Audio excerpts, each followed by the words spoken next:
The show starts in 10, 9, 8, 7, 6, 5, 4, 3, 2, 1, go.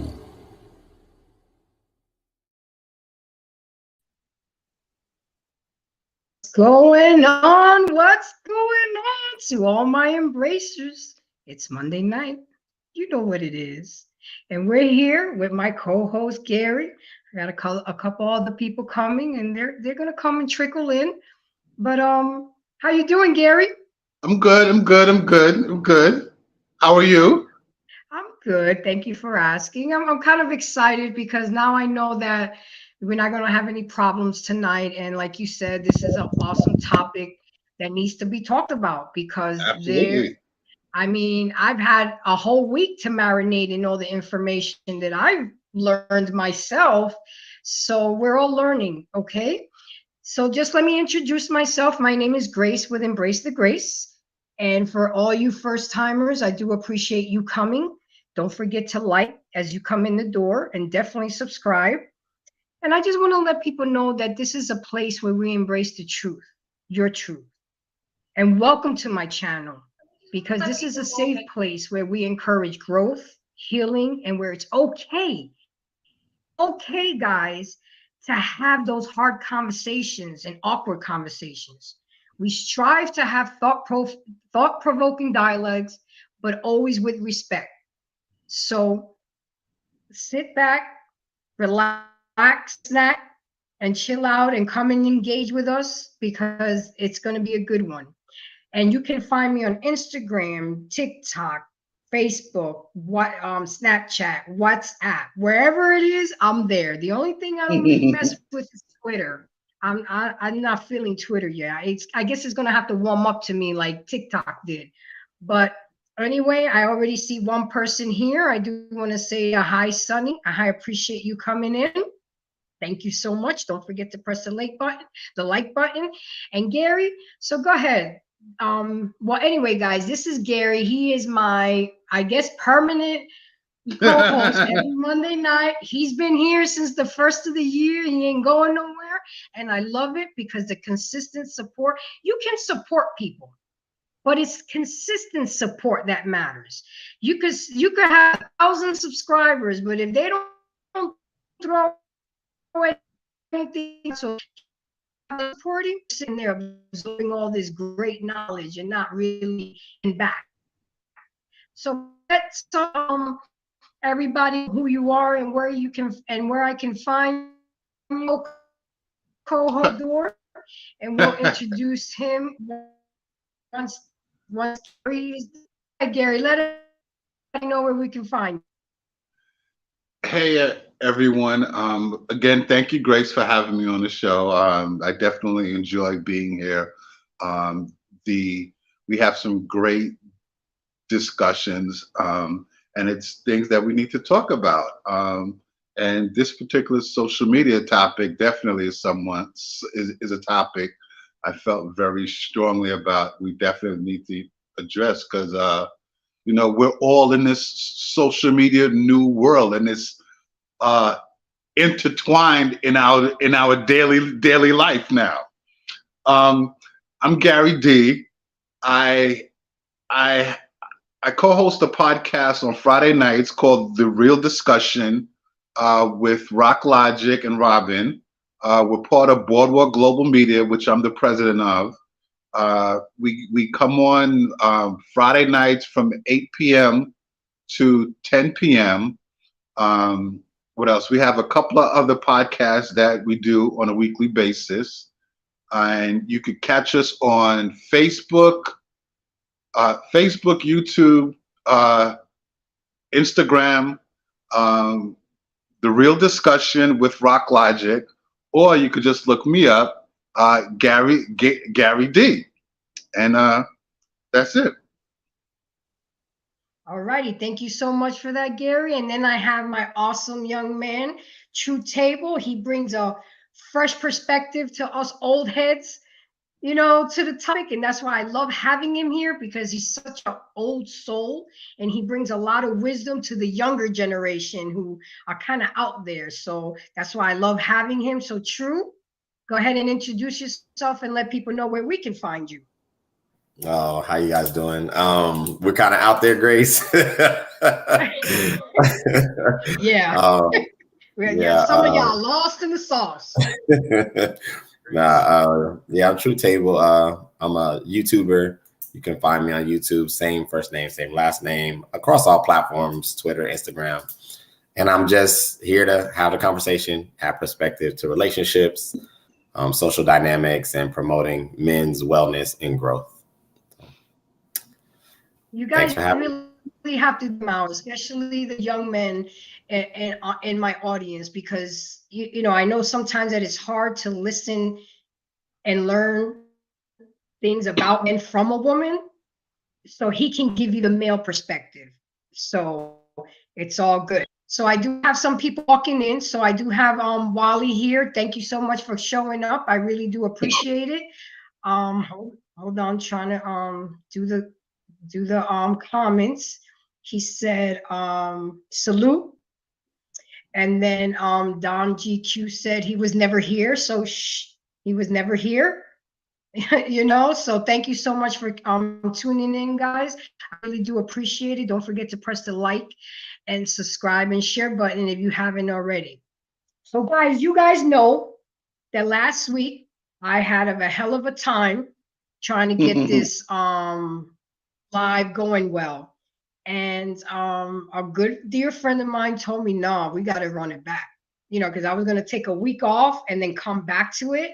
He was like, nah, we got to run it back. It's an awesome topic. I mean, I still got 41 views on the live, even as messed up as it was.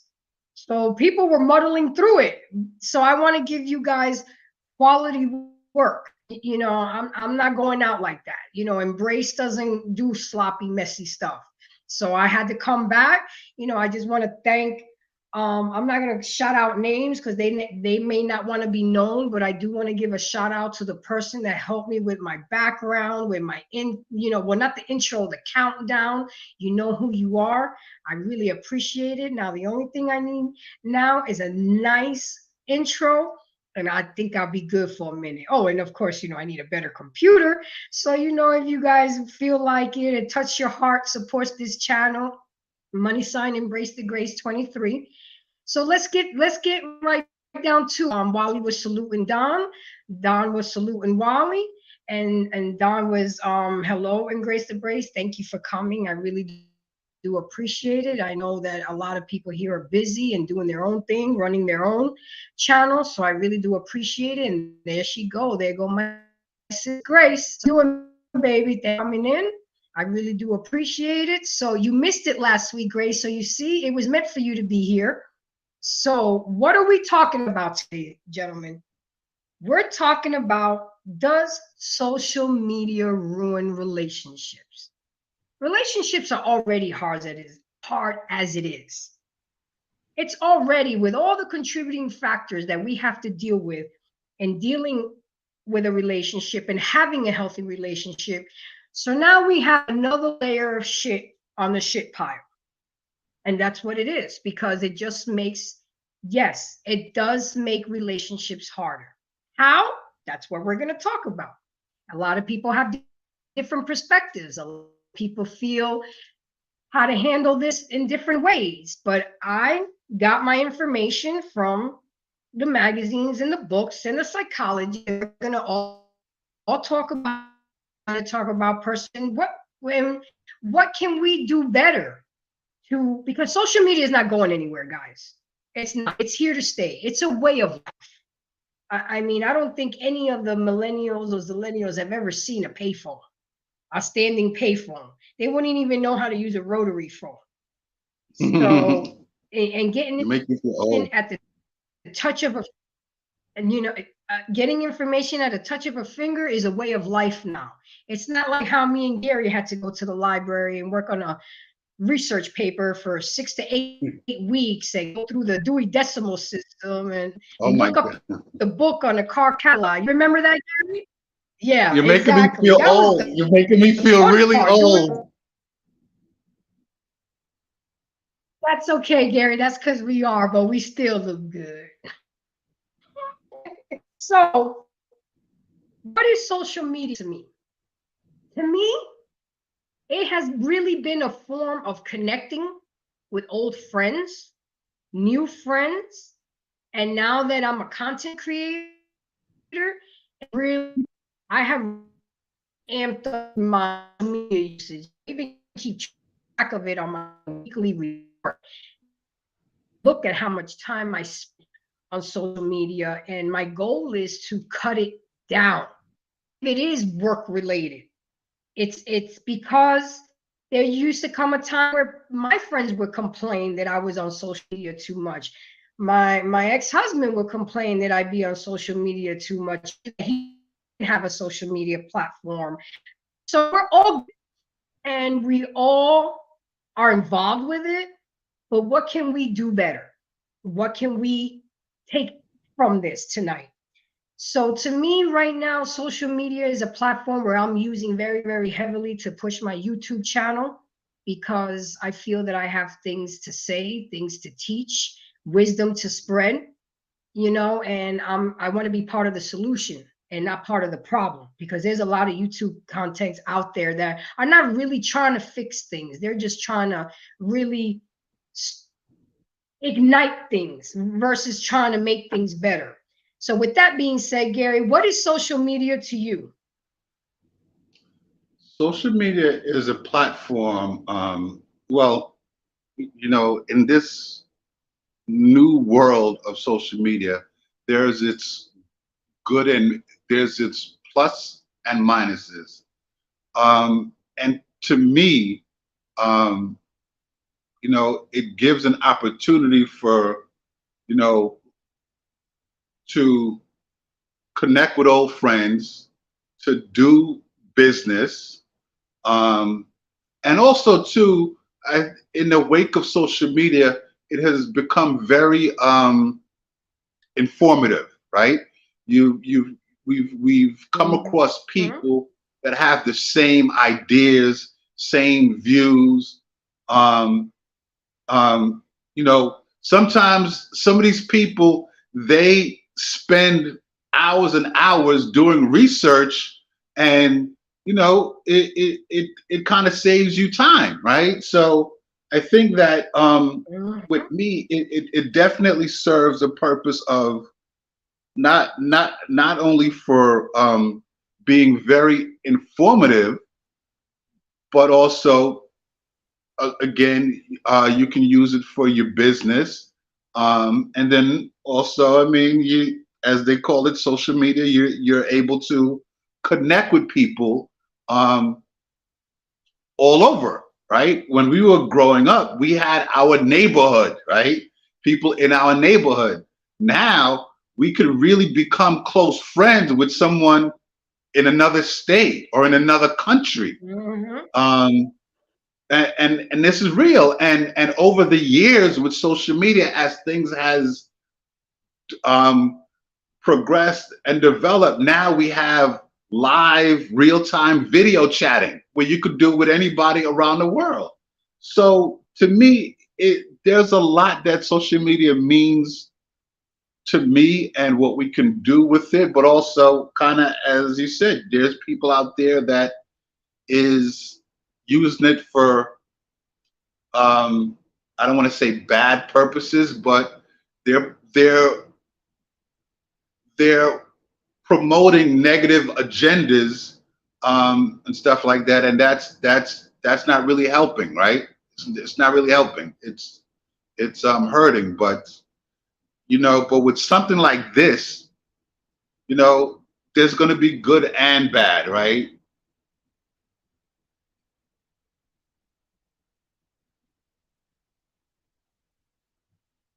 I'm unmuted. Like everything in life, there's always a good side and there's always a bad side in everything. It's all in how you interpret it and how you deal with it. So, True, tell me your truth when it comes to social media.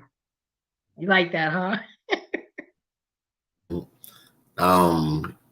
like I said on the last broadcast, I think social media is just a tool. It is just what we're experiencing, and for you old heads as well as us old heads, whatever, we've seen a transition between what was a social norm back at a time where there was like communities and neighbors and communication happened in person. And then as we have progressed, our society has become more reliant on systems and tools in order to do something as simple as converse with people, where before it wasn't like that. So I don't think that there's anything necessarily wrong with social media. I think what is happening is that it's going to take years probably, but when we're going to find a balance, because we're not too far out. I think the internet and everything the way it is now, we're 20 years, maybe 25 years or so of its existence. So it's still considered a child in the wake of humanity. And it's always changing. I mean, I can remember cell phones not having text messages. You literally have to and do this, and then the chirp. And then when, what was it? BlackBerry, what was it? BlackBerry? I think it's, BlackBerry Messenger came out and that was a thing. And so all you're seeing is that as corporations, are learning human behavior, they're introducing new technology, they're introducing a way of trying to be more efficient to get information to travel faster. And then I think people are just utilizing it in a manner that maybe it wasn't designed for, particularly, at least to keep us separate. It was really created to bring us closer together. And you're just seeing how that is becoming less and less, because the more distance you can put between you and a real person and a real interaction through things like social media, then you can hide behind, I don't know, your inadequacies or nervousness or anxiety is the new thing nowadays. So yeah, I don't see it to be a bad thing. I think social media can be awesome. It's just on how you utilize it.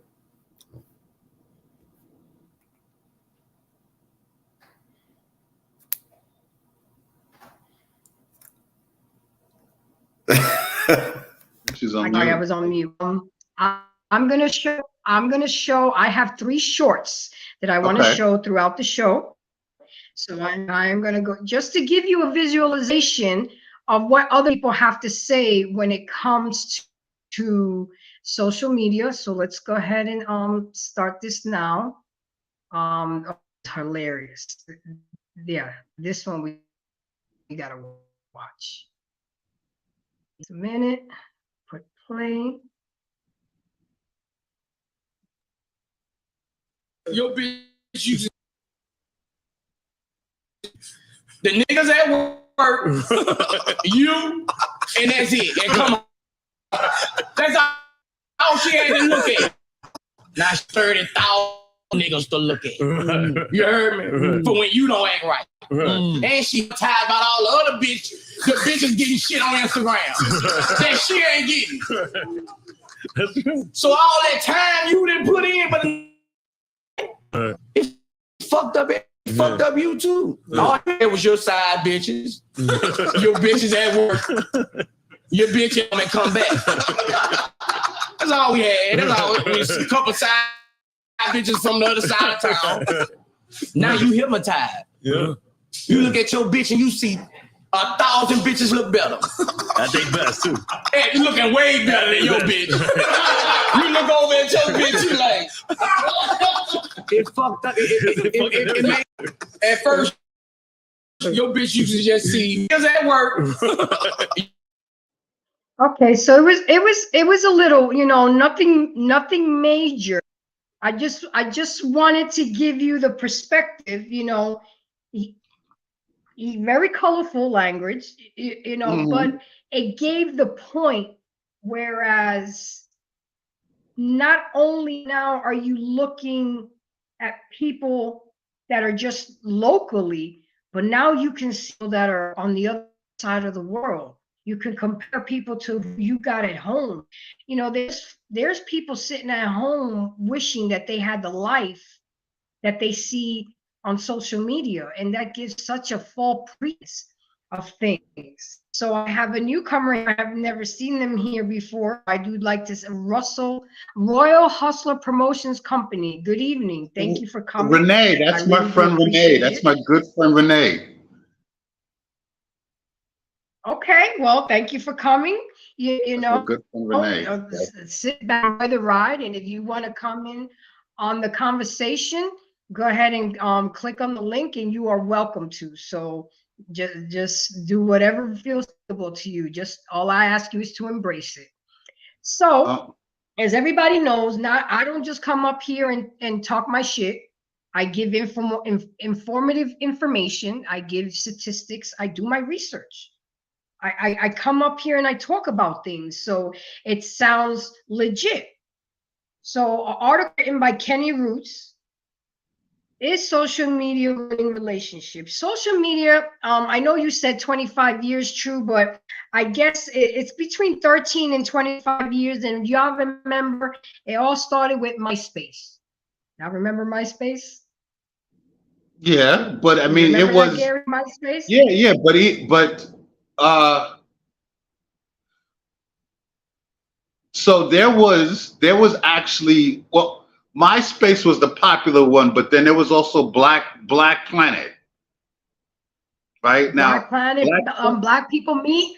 Black People Meet. well, that came later. That came later. That came later. Initially, but around the same time was MySpace and Black Planet. And Okay. yeah, and wait, Yahoo had their social media arm called Yahoo 360. Now, Okay.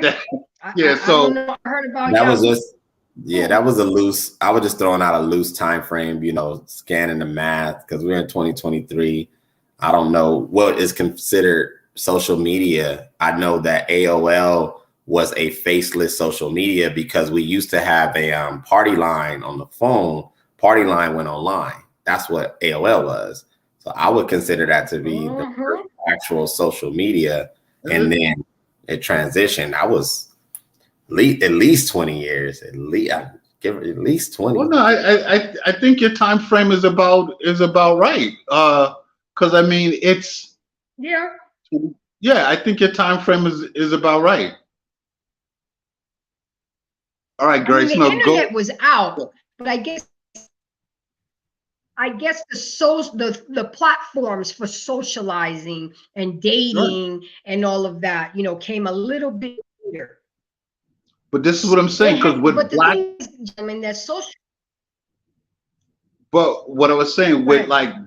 with Black Planet specifically and MySpace, there was, and actually with Black Planet, there was a lot of I guess for those women that were into Black men, they would go to Black Planet, and there were relationships that came from that. MySpace was, from what I've seen and being on it, that was more connecting with people. I don't think that it was a lot of dating going on. I think that later on when you came into Facebook, right, then that's when sort of, wow, like I could really date somebody and all that stuff. You gotta remember that all of it built upon each other. And I think I actually love watching the transition of new technologies. History, anything, the car, the computer, the ATM card. I mean, I remember my parents used to have cash, and then maybe a credit card. A debit card wasn't a thing. So you always had a certain amount of cash. My dad even taught me how to keep my cash, keep the big bills in the center and then the little ones on the outside and all that stuff. But social media, I would say, if you want to talk about it being from a dating perspective, that probably didn't happen until the mid 2000s into the 09, 2010-ish, because even Facebook with its introduction, it was more just for college students, and then it became corporate, then they were gathering data. And then you have, what is that one called? The popular dating one, Mix, the Harmony, eHarmony.com. Yeah. That's when that was, I would consider to be probably the first social media centered around dating. Like that was what it was built for, to meet online, because before people would have never done it. You know, they talk about human psychology, how it takes sometimes decades to convert people's behavior. And that just comes from the fact of how we are, how we move. I hear music in the background. Is that me? Absolutely. Yeah. You guys No, hear me? I'm background music going, guys. That's you? Okay, I'm like, where's that coming Yeah, I'm playing it. from? Okay. Is it too loud? No. I'm telling I you, just, I'm trying to come up with this game. That's fine. I have other windows. know- I'm like, is something playing? I didn't want to disturb the stream. But yeah, it's just, No, I still don't think it's a bad thing. I think what it is all you're doing is you're watching the maturation of it. You're watching people convert and try to figure out how this thing works. Like I didn't know until recently that even asking for a phone number was a violation of social practice. Like if you meet a young lady, if she's under 25, asking her for a phone number is kind of like what? Like that's too private. You know, you have to ask for the Instagram. That's a little bit more socially acceptable, which that's weird to me. I'm like, all right. So it changes, you know, it's always something different. Crazy. I have a question for you guys. Do you get offended? Let's say I never gave you my number, but I call you through Instagram or Facebook. Do you think that's a violation? I mean, it's like I've seen that happen, right? But I've never experienced that per se. But I mean, to me, if you were to like, I think what it is nowadays is that people want to connect on social media. Like, here's my IG, here's my Facebook, and they don't want to, I don't know, exchange numbers, which I find that weird, right? So, and if I'm talking to you, if we're talking, and I want to get to know you, so I want to be able to call you. I want you to be able to call me, and we talk on the phone. Because I mean, I think, like I was saying last week, when it comes to messaging, like on, let's say on Facebook, it's really so impersonal, right? Or whatever other social media that you're on, where you're messaging, it's Sorry, so go ahead, I'm sorry. impersonal, right? Where if I'm able to talk to you on the phone, I could hear your voice, right? I could be able to actually connect with you, because I think we all at some point in time has spoken to somebody on the phone where we exchange numbers and we hear their, you know, we talk to them on the phone and it's like, it doesn't click, right? It doesn't click. There's just some people's voices you're just not going to click quick, and that's just how it goes. But then there's other people's voices that you're like, well, oh, okay, yeah, I'm vibing with this person. Like this could work, right? So to circle back to your question is that I wouldn't think it's a violation. I just think that it's you know, it would be a bit challenging, right? I think that's the better word, because I need to talk. I need to talk to you on the phone. Like that's how we're gonna connect. At least that's how I feel. Like if we're going to really connect and start to vibe, start to bond, I need to talk to you.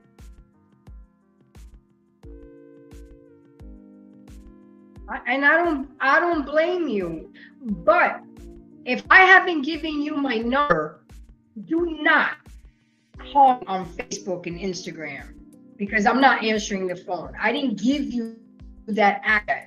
And I guess that's why people do that. It's like layers of, you're on mute, true, you're on mute. It's different levels of access now. It's like first is let me get your Instagram, and then you on Instagram, or let me get your number, or let me FaceTime you. So it's like you go through so many different levels. And you remember, Gary, in old school, we used to just write our number down on a piece of paper, Right. and you go and you call from the house, or you beat. Remember them? You had to pull Oh my over and call God. somebody at the payphone. Yeah. I know. But see, I'm gonna. but great. So But go ahead. let me just say this here. And when you're talking about levels, so if you meet somebody, so let's say you meet somebody on social media, you connect as friends or what have you. Now you're messaging. Now I understand that. Now from that, depending on how comfortable, I guess, each of you have been, you could exchange numbers, right? Because to me, it goes from the messaging to asking for the number or getting a person's number. So now you move from messaging, now you move to the phone, because now you could talk to the person on the phone, or you could text. Right? Now, if you met the person in person, you should. Well, now it's okay. I'm gonna give you my Instagram. I'm gonna give you my Facebook. But in that, one of the first things is supposed to be, exchanging numbers. To answer your question, Grace, Yeah. I'm not offended, but I will tell you that it's very impersonal. You're putting a unnecessary barrier between me and getting to really know you. The one thing in the business world was like email. It was business. So if you didn't want somebody to have your maybe direct line, you give them your email address. That way, if they were going to contact you, it obviously took them effort to get in contact with you, because everybody's not checking their emails like that. So if I'm interacting with a young lady in person and she's like, oh, here's my Instagram, I don't even waste my time. I'm just like, no, it's okay. It was nice meeting you. Because one, you're not that important, in my opinion, for me to go through extra layers of trying to get to know you. Right. I'm not going to do that. Two, it just screams to me that it's just a connection for you may not be as heavy for me as it is for you. Because if I was a celebrity and I was like, let me get your number, you would give me your number, like no hesitation. So don't treat me, even though I'm not, I'm still an important person, at least to myself. So I just don't waste my time. But I'm not offended. I just am like, all right, cool. Because I'm not going to go look for you online. I'm not going to DM you. That's lame to me. Yeah. I'm not gonna do that. See, I definitely have to agree with True. I definitely have to agree with True on that. If she gives me her Instagram or her Facebook and now her number, yeah, that's it. I'm not this is not gonna work. I get it, and already, I'm talking about examples. Somebody on my Facebook today on the preview that I did, they were like, I want to meet you. I want a friend request. Da, da, da, da, da. Okay, I don't even know you. I let him have the friend request because I like the audacity that you putting it out in front of everybody, that you trying to get at me. But the fact remains is I'm not giving you my number right away, because I have, I have to check the vibe out, because giving you my number is allowing you direct, readily access to me. And I might not want that from somebody that I just met. Now, if this is somebody that I meet at a bar or I meet at a Walmart, that's different, because I've already met them face to face. I was more implying on if you met somebody on a dating app and y'all exchange social media, but then they call you on your social media when I ain't give you my number yet. You're not there yet. I get it, True. I get it. If I met you in person, yes, I'm gonna give you my phone number. And most guys now, they'll call right away just to see if the number is legit, because they didn't caught on to the game that we give false numbers. So I'm gonna call you right now and I'm gonna text you so you can lock me in. I'm like, God, I gotta give him, I gotta give him. So you give him a Google number. I'm glad you said that, Grace, because you make a very valid point. You guys screwed it up. When I say you guys, I'm talking about women.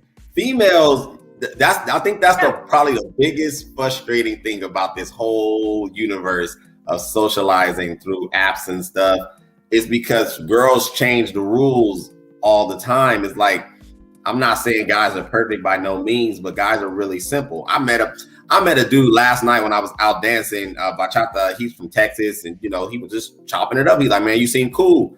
Here, man, here's the number. Happy place, huh? That's my happy place, definitely. That's your happy place. That's my happy place. But it was simple. Now I get it. It is a different interaction between a man and a man because there's no sexual pursuit, sexual energy. You know, I'm looking at it from a friendship, maybe a network, an opportunity, cool. But I also don't like the audacity that most females have because you can't treat every single guy the same. Like some level of discernment has to set in to where you can kind of tell if he's thirsty or this may just be a gentleman.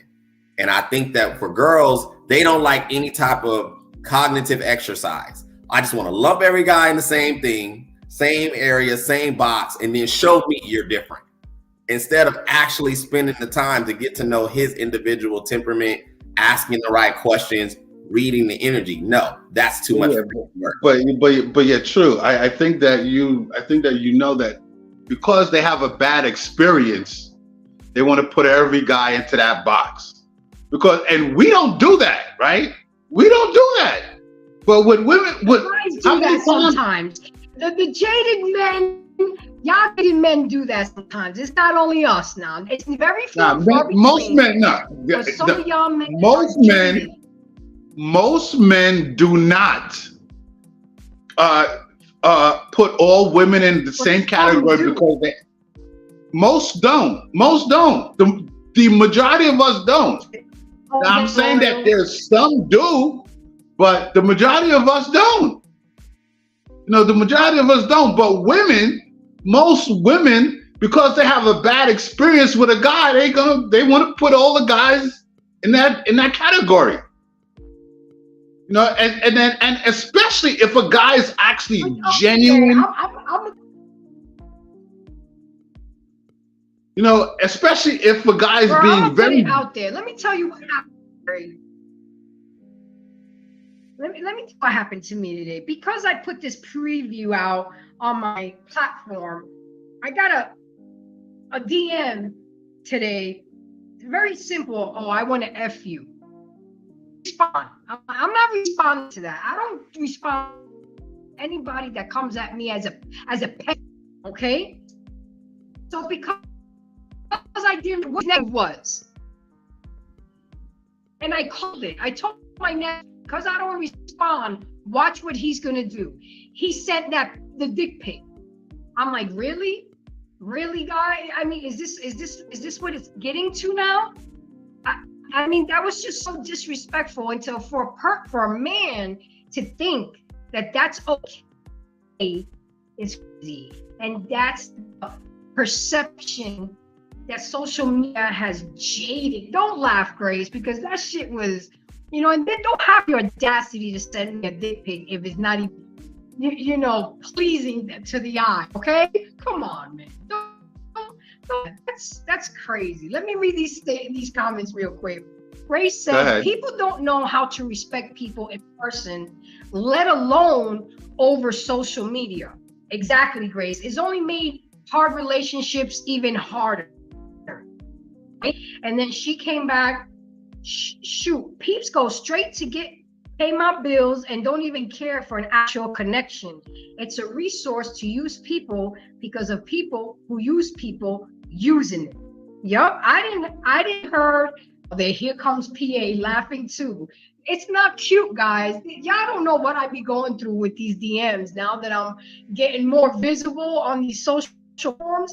Is crazy. It really is. But you know what? It gives me context. So keep them coming.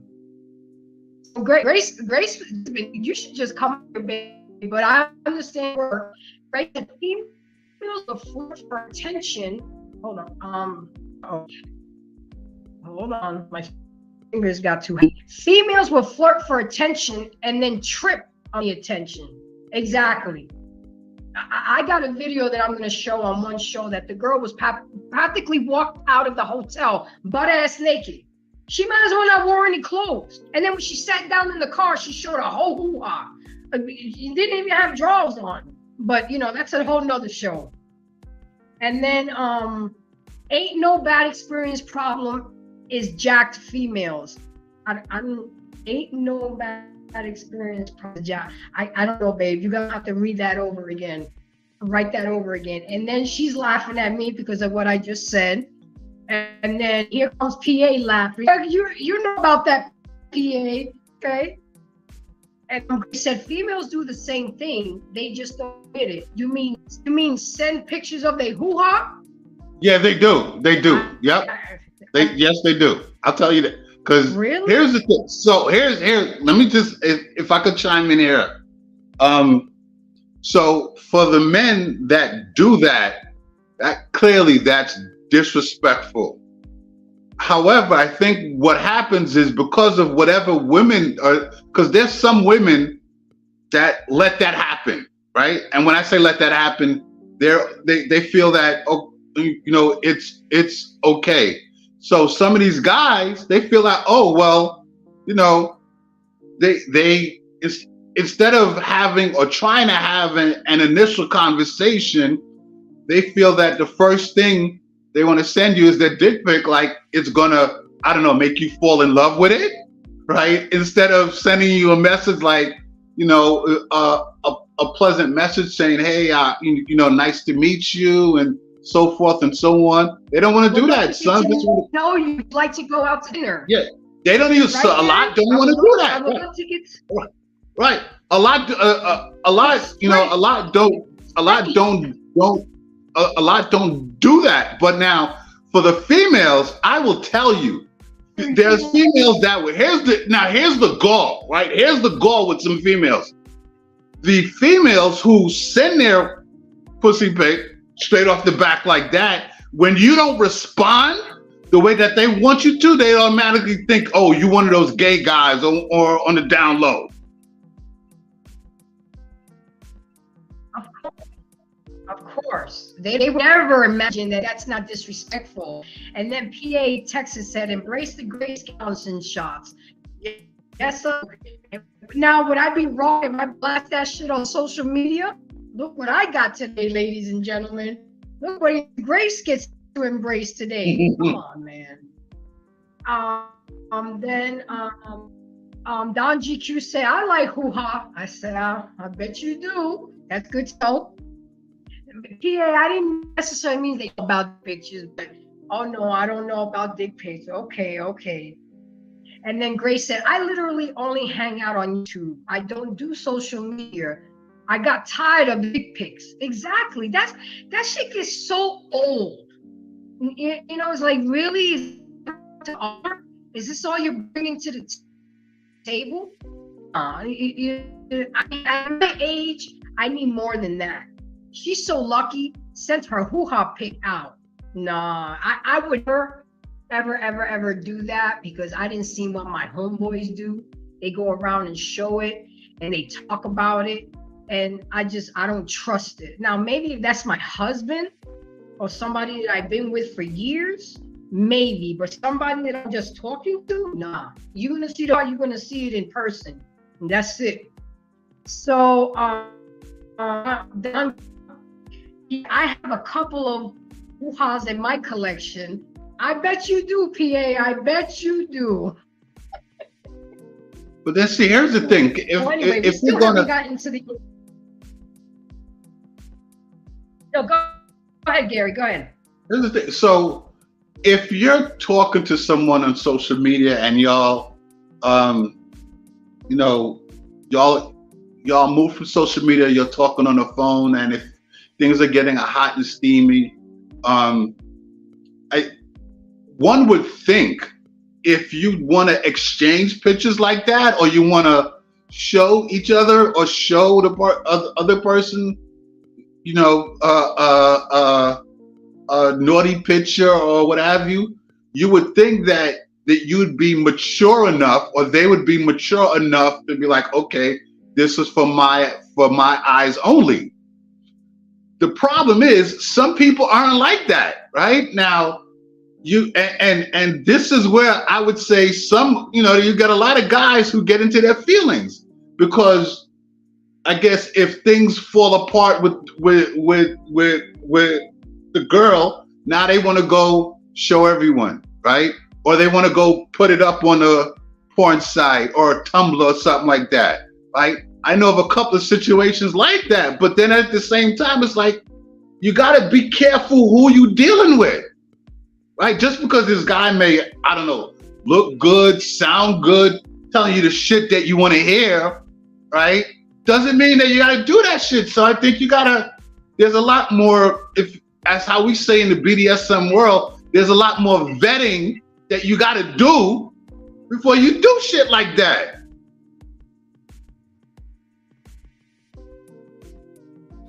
It's all the females' fault online. I don't feel sorry for what's going on, because they created the social climate. It is ridiculous. We guys, we're simple.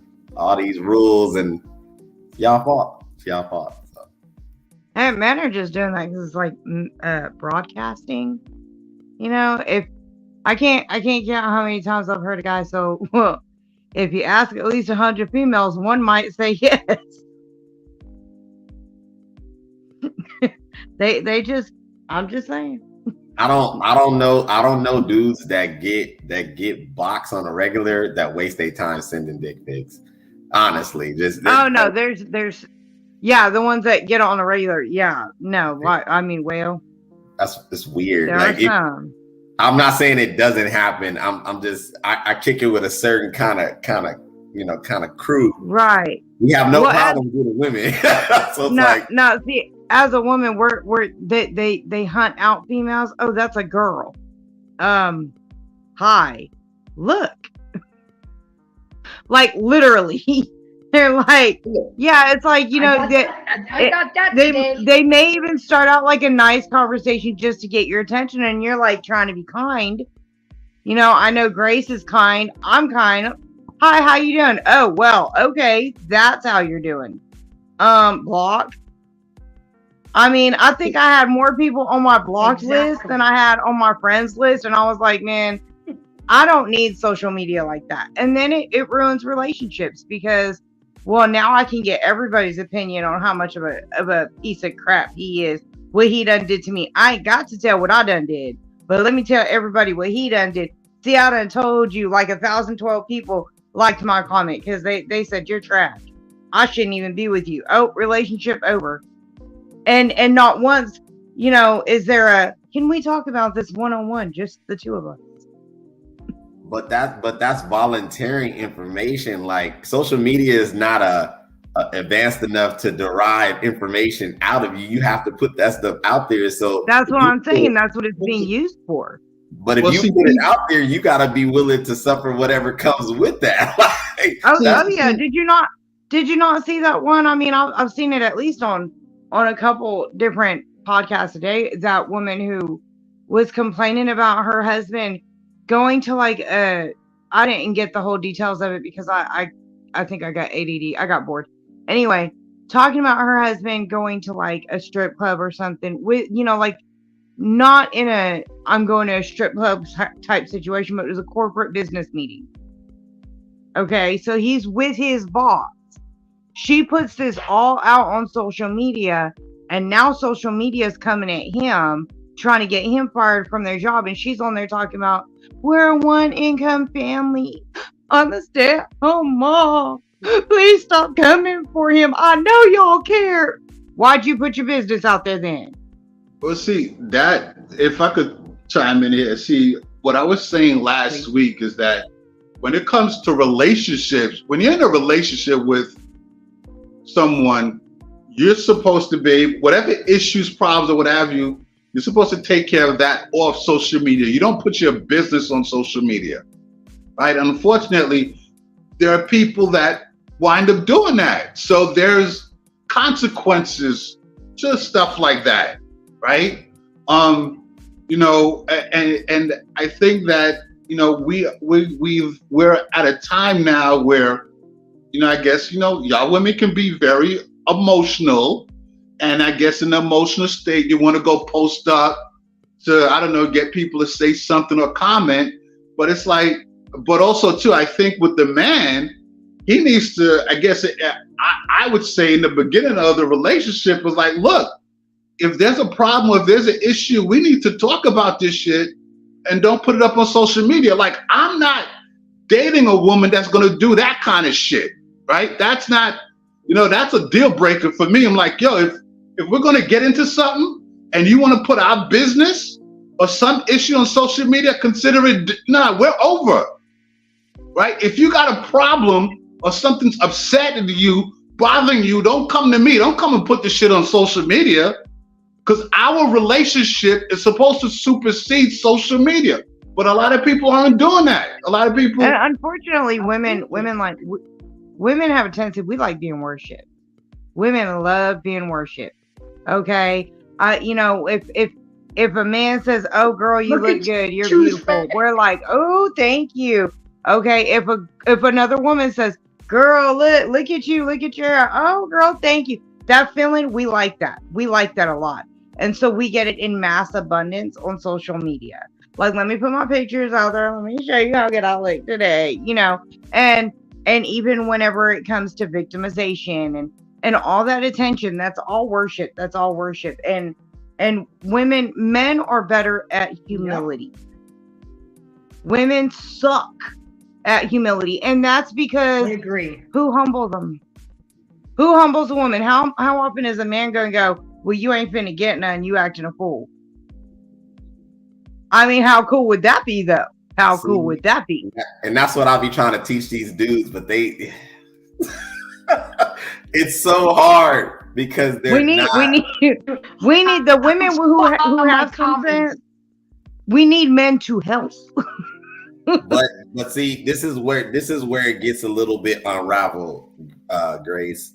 Because I'm that dude. Like I'm discovering this as new information because, again, I've lived for a certain way for so long. So some of the stories I'll tell guys, they're like, "You didn't do that. You didn't put that girl out.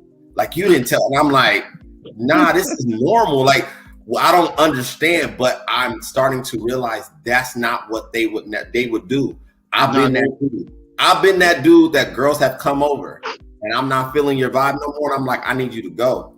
Exactly. Mm-hmm. And they're like, "You told a girl to leave?" I was like, "Absolutely." Like, it's not a thing. But there's also standing in your worth.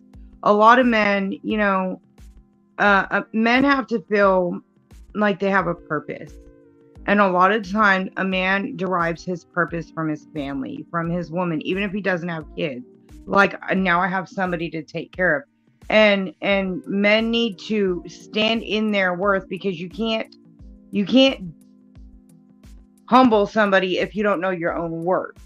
And so if he's always begging, like, literally, it almost seems like marriages these days is a man begging for years. Just look at it. Crazy. Well, I mean, he ain't got to do that no more. He could just send a picture to some random chick. Well, but see, I mean, now, I mean, where hold on, because I'm really hold on. I'm really behind Go ahead, on Grace. the comments, Gary. Hold on. I'm all right, Grace. drowning. PA said, "Well, Grace, they send you a picture because they want a special embrace." Well, no, not like that. You ain't gonna get embraced like that with some disrespectful shit. And then my baby girl Mookie said, "I agree." And then Don GQ said, "Some people prefer to keep their personal life private and therefore choose not to share their relationships on social media."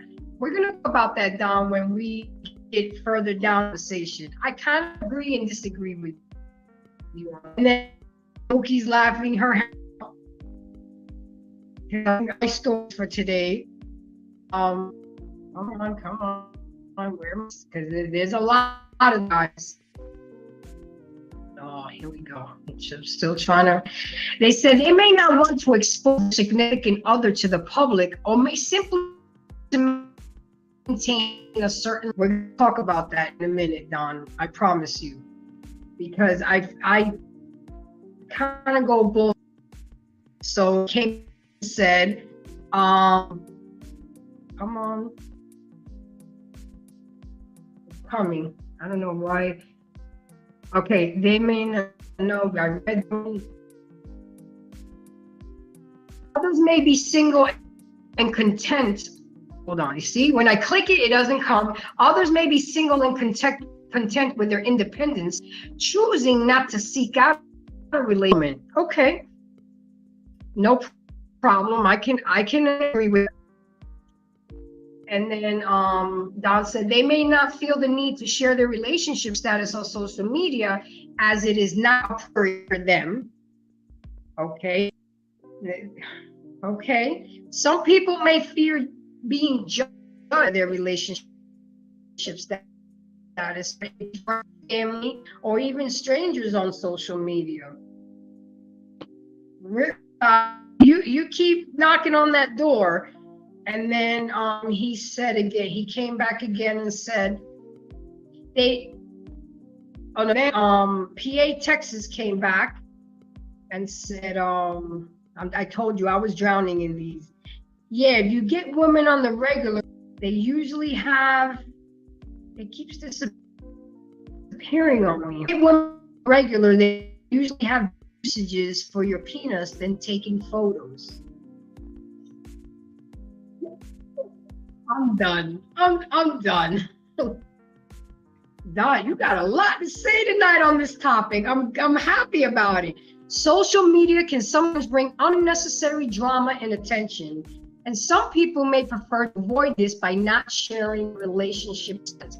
But by not sharing the relationship status can already bring tension to the relationship, because you out here moving in these streets like relationship, and you're getting, imagine me and you and me, I'm single on my status, that's leaving the different man to come at me and send me dick pics. You know, hopefully that's a deterrent. I change my status to take it. You know, my status has been the same for years, so it is what it is. Don said they may not want to deal with questions or comments from others about their relationship, so they choose to keep it private. But I get it, but I just still think all comes down to preference. Some people simply do not feel the need to share their relationship status on social media, whether they are in a relationship or not. It may not be to them, or they may have other reasons for choosing to keep it private. And then he comes back and says, I was never here. Okay. And then I know that he says you have to ask yourself. Go ahead. No, finish, baby. Finish that thought. Well, I think it gets to the point to where you kind of have to ask yourself, why am I on here? It's one thing if it's for business purposes, for work. But I mean, if you're really, you know, it really takes like self-control, which a lot of people don't have. You know what I mean? They get too consumed with their self to control it. Self-control, which is a lot of people don't. You know. I hear you. And then social media is toxic, but it's up to you to let the world know what's going on in your personal life. And if you can't stand the heat, get out the kitchen. And then Mookie came back and said, it's just not us women. Men do it as well. And then Don Q told Mookie, join the panel and voice your opinion. So, well, and then he dropped the link. So Mookie, if you want to come up here and talk, come on. Go ahead, Gary. Well, nowadays you got a lot of men acting like women, right? So, you know, and that's definitely a problem. You know, when it comes to your relationship on social media, you know, if you and your partner decide to put up that you're in a relationship and y'all both agree to that, there's nothing wrong with that. You know, it's interesting because it's said that, you know, when you're single, you don't really get anything, but when you switch to your status being in a relationship, now people want to come and send you stuff because now it's more of a challenge. But you know, the more important thing is that nowadays there needs to be the communication, as you've heard me say in every show that a couple is supposed to have. It is. I was wondering when it was going to come. Right, the real honest communication about, you know, and actually social media should be a topic. Or how are we going to navigate social media? Because are you going to get into a relationship where you have a partner whose face is always going to be on Facebook or whatever social media? I think that kind of stuff is important. And if you get into a relationship with them, do you have to worry about them looking at other people, right? You know, because some people, they get upset over that. So I think that it's very important that you have the real conversation with your partner and see what the parameters are. What are the guidelines? What's acceptable? What's not acceptable? But the majority of people, they don't have that conversation, right? So they just let things go. And then when you're mad or your partner gets you upset, where do you go? You go on social media, and whatever guy or girl that was in your inbox that felt you looked good or sent you something, now you want to talk to them because you're mad at your boyfriend or you're mad at your girlfriend or you're mad at your husband. Right? That's not how it's supposed to work. Exactly. You're absolutely right. So now I haven't even got information, so let's get on it. Social media has given humans in society another way of connecting without too much effort. It really doesn't take a lot of effort to have 10 different people in your inbox at the end of the day. All you got to do is swipe right, and they're going to go ahead and respond to you right away. Go ahead, True. Go ahead. I can't hear you. I was just saying, like, that's not true for the male population. The female population, absolutely. But that's not it's definitely not the same. But anyway, go ahead.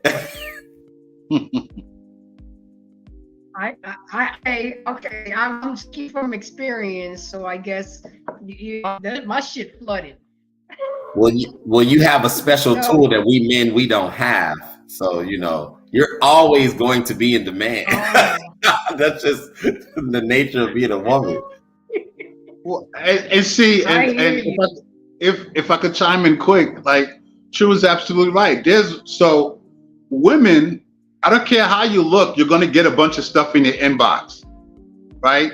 I mean, we've all been on Facebook and seen guys comment on women that look, you know, they don't look all of that, but they're calling her beautiful and queen and all this shit. And you're like, wait a minute, what the fuck?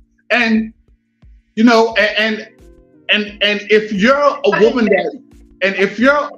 that looks attractive, you're gonna look at this and be like, wait a minute, is this what this guy finds attractive? Like, so that's gonna be an immediate turnoff, right? So, but with that being said, it doesn't matter how a woman's look, she's always gonna get some dude or a couple of dudes that's gonna send her stuff in her inbox. Us guys, that doesn't happen. It doesn't happen like that.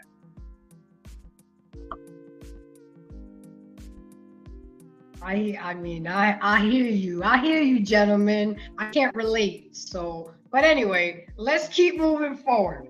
Social media has revolutionized how people communicate, date, love, and connect. But you guys, all social media is not bad.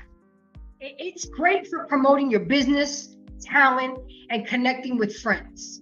It's just people have made it look bad. Did you guys know that 50% of people have reported that social media has had a significant negative impact on their relationship?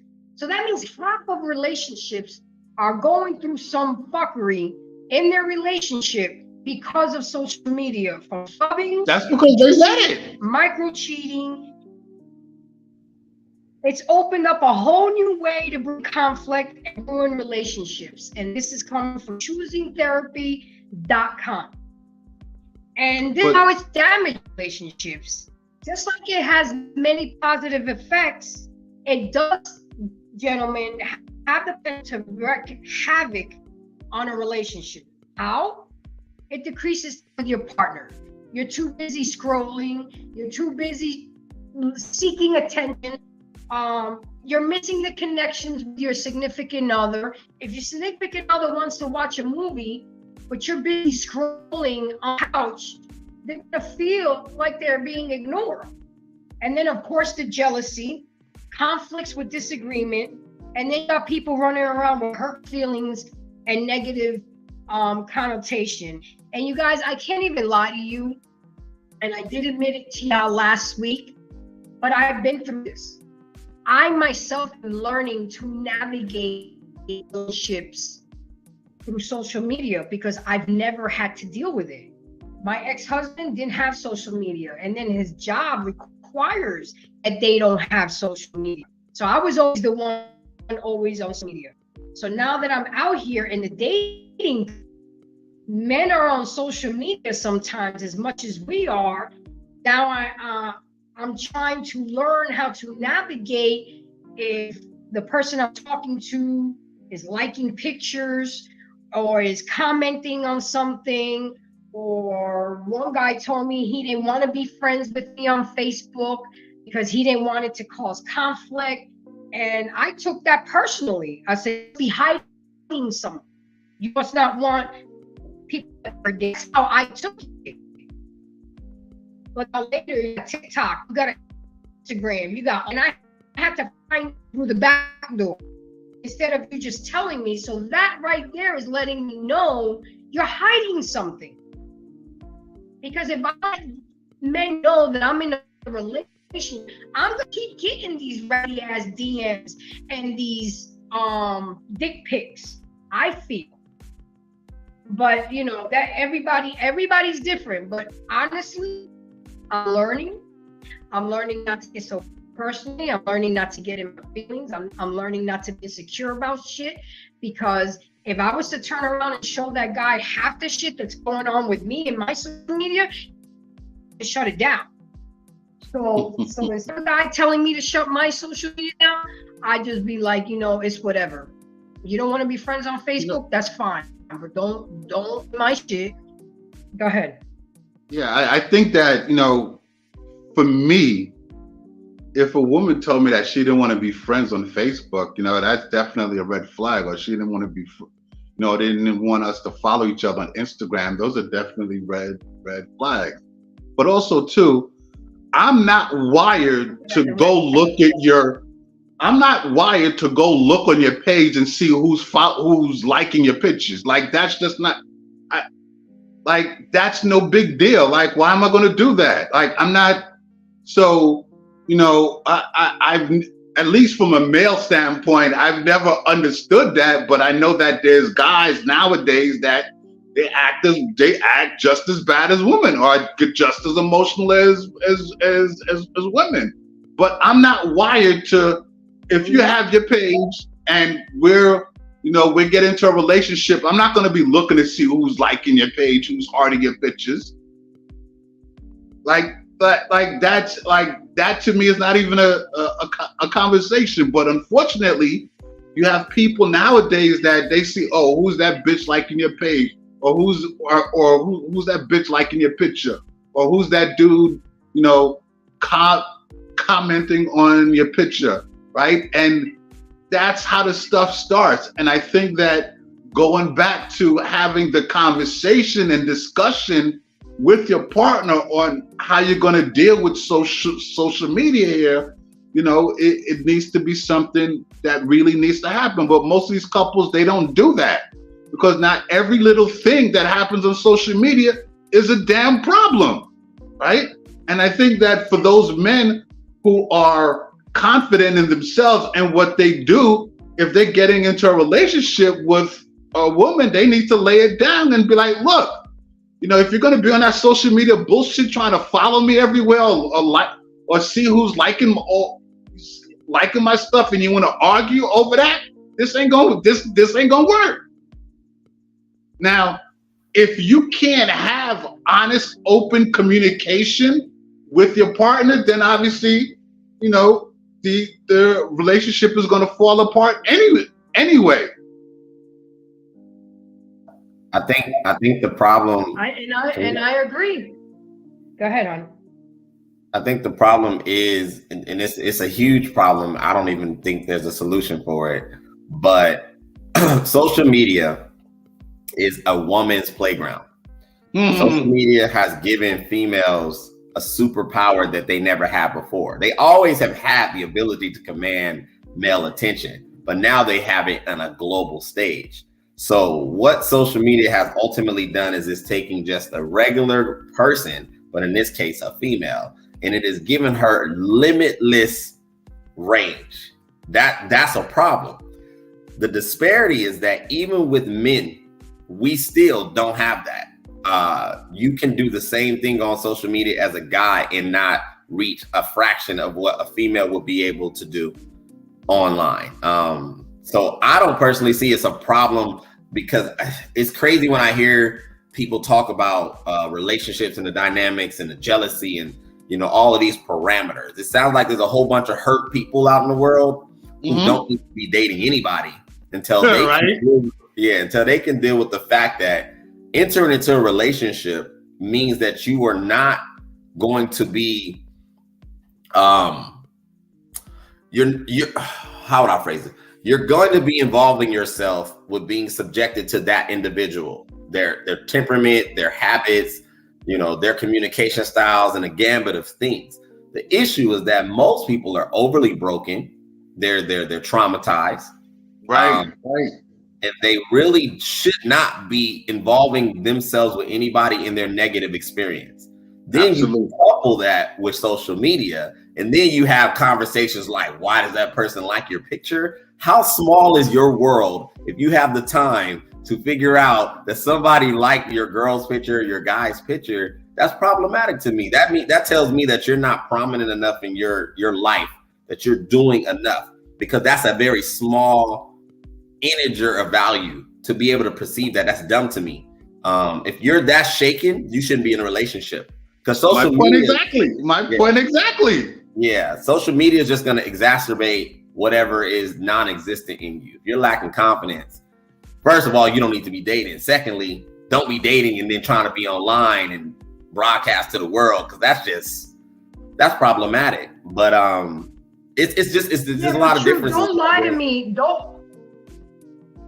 It's when you lie, when you tell me you don't have a social media, and then when I find your social media, oh, it's for business, and I see nothing that has to do with business on your social media.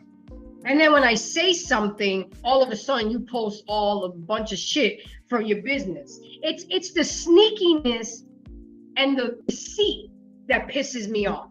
I don't care if you have social media. I don't care what you do, but don't lie to me. And then later I find out, oh, I don't have this. Oh, I did it because of this. Oh, my sister set up my account. Shut the fuck up. Okay? I'm sorry. You're bullshitting me. And it's not going to work. It's not going to work. Be real with me from day one. Be a G about your shit. Okay? But don't say something and do something else. Well, but there is where the problem is, because you get some of these guys, some of these people that they're not upfront. They're not straightforward with what they're, they're not upfront. They're not straightforward. They're not having the real conversation and communication. So when they don't do that, then you have a recipe for what happens with you. But now, if they are able to have the real conversations and discussions and talk about, have the conversation about social media, and what are the do's, don'ts, what do we understand, all that stuff, and that the both of you are on the same page, that's completely different. Most people don't do that, so that's why the bullshit that happens. Exactly. why did I have to find out by? I wasn't looking for it. It just, you know how it pops up, suggestions and stuff like that. Why did it? And then I look at who you're following and who's following you. It has nothing to do with the business you're in. It's all gorgeous, but it's nobody within your circle that's related to your business. That is what irks me. Be real with me, because if I'm being real with you and being transparent with you, but that's neither here nor say. My comments are stacking up again because they're having their own little show, the comment section. So let me go ahead and go right ahead. So she had a cat between her legs. Yeah, you're right. That box is power, but you gotta know how to use that power. And then Facebook was originally for horny college students. It'll pop up. There it is. Facebook was originally for college students, but it blew up. Oh well, Don said Facebook was originally for horny college students, but it blew up. And then my baby girl said, I agree with you, Gotti. Then here comes the trust issues when all your time is on social media. Exactly. You're telling me it's about business, showing off, working out, you're showing off, other shit. Don GQ said, I don't follow. Okay, I can respect that. And then he came back and said, it's a waste of time and money. And then he came back and said, he is one of my moderators. He's definitely engaged. He said, human resources are better used. Yeah, right, absolutely. And then here comes PA Texas. College students aren't the only group that's horny. I'm glad it blew up. That money has helped a few folks out. Out my channel, and I need more RAM. I need more storage, But you have been one of the very few that has donated, and I do it. So, and then Don said at P Texas, that does not negate the fact that Facebook was created for horny colleges. And then I'm telling you, they're having their own show in the comment section. And then PA said, I didn't disagree with you. I mean that if you get one horny group, why not market to the rest of it? I know that's right. And then I see your point. And PA came back. Facebook changed, and now the rules the world. They can decide leaders and move the needle on public opinion however they see fit. Absolutely. And they can take your account down. They can delete you. They can do whatever they want. There is no freedom of speech, because I didn't been put in Facebook jail, and I didn't think I didn't say anything major, and it went against their guidelines. I'm like, whatever. Okay. But not only has 50% of relationships have experienced negative impact on social medias, but did you know that 1 out of 7 divorces now involve social media? And studies have shown that the use of social media is contributing to infidelity, not a surprise, jealousy, and conflict, which in turn actually turns into a divorce. Every 1 in every 7 divorces is because of social. And 44%, it's making it harder. And 14% of young people agree that they are jealous of some relationships they see on social media, making them feel like a comparison game, and to their own, and one that they want to have. Look at people's lives. Like, I think a lot of these young girls got this warped mindset by watching these shows, Love and Hip Hop, by watching Cardi B buy 10 Birkin bags. But expecting a college 25 kid to give them a Birkin bag. See, they don't understand, right? So on Instagram, well, let's use Instagram, because since a lot of young people follow Instagram, there's the snapshots of what look good, right? So I'll tell you something that happened with my artist that was here from Australia. So him and I went to have dinner with my attorney, right? And one of the clients for my attorney is a rapper by the name of Tekashi 6ix9ine, right?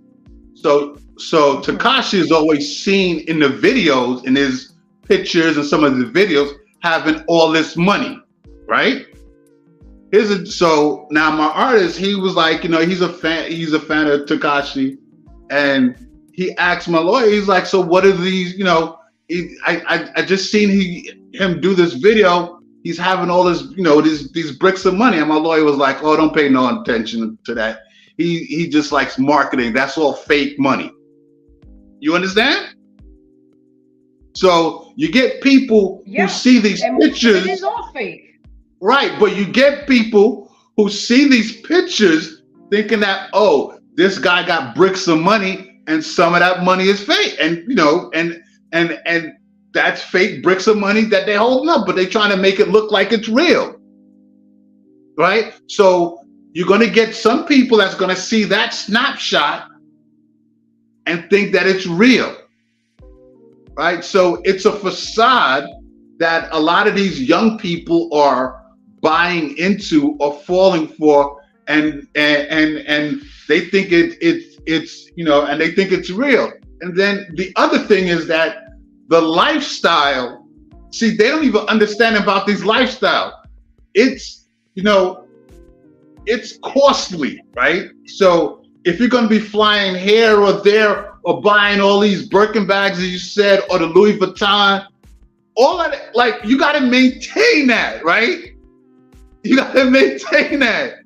They don't understand that. So you got to have a certain type of income or incomes coming in that's going to allow you to comfortably maintain that lifestyle. Most of these people that's watching these Instagram clips or seeing these pictures, they don't even comprehend that. They're not even thinking like that, because they see, oh, I want to get that life, and they don't even know and understand what that life entails and the financial stability or the financial security you need to have that kind of life.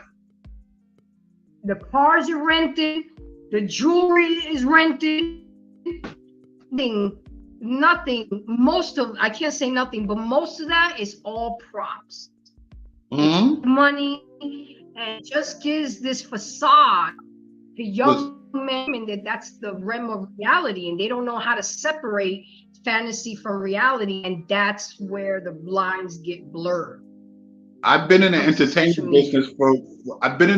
entertainment business for many years, and I've seen what these artists do. I've seen what the record labels do to make these artists look like they're balling out like that. Now, there's some who have it like that, don't get me wrong, but then there's others that, no, they don't got it like that. Exactly. To the HF tornado news, according 68% of people's relationship has been impacted by social media. So if it's through divorce, through cheating, and I'm not just trying to bring up the bad things, but this is what social media has caused. And 61% are looking through their partner's social media. I was never looking, when I was dating that gentleman, I was never looking at his social media until it popped up. And now you got this, you got this, you got that. You don't want me to be on Facebook. Why do you want to be on Facebook now? You see, it brings up too many questions, when if you would have just been real with me from day one, all of that, a lot of men say that women are insecure, but I think that sometimes it's also on, I can't say men, it's also on that person to lay the foundation so that person doesn't be insecure. If you do a lot of fuck shit that causes a person to feel insecure and not trust you, how are you going to turn around and call that person insecure? Oh, you have trust issues. But it's causing me. But that's the real conversation that's supposed to happen. That's the real conversation that's supposed to happen in the beginning. The real conversation that's supposed to happen in the beginning is supposed to nip the insecurity, set the boundaries, and make sure that when that conversation is done, that both of y'all are on the same page. So no surprises happen later on. But most people don't do that.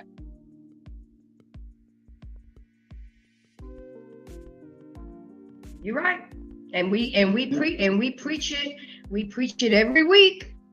Look, You know? I say, It's like you gotta have the conversations, especially at the beginning. you know, I say, and there's a couple of women that I've spoke that I would dealt with in the past. They'll tell you, don't say I didn't tell you, right? Here's what I'm telling you now, X, Y, Z, or here's what you need to understand, right? And I lay it out. So you can't come back a couple of months later and tell me I didn't tell you. You understand? Like you gotta, like Maybe from a man's standpoint, you gotta be real about it. maybe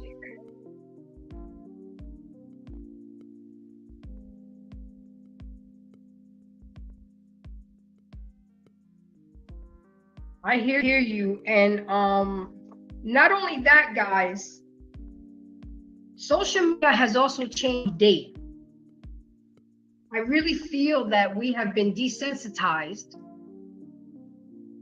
Our communication and engagement skills are lacking, which in turn turns us socially awkward.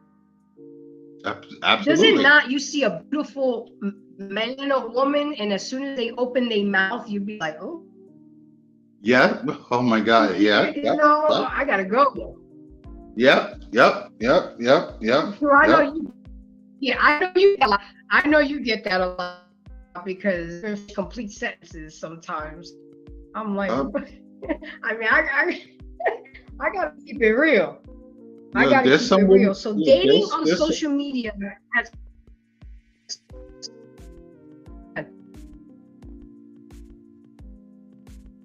There's But, some can't. The lack of Some- privacy. You want to see how a couple is doing. You just go to their social media account. You can see everything that they're up to. There's no more living in private, no more happy life in private without your partner knowing everything or people outside. Number two, people just want instant gratification. Nobody wants to put the work in and have the conversations. They have what I call a microwave mindset. Make sense? Yep. And nobody wants to build and grow with a relationship. People want partners to look and behave a certain way off the rip.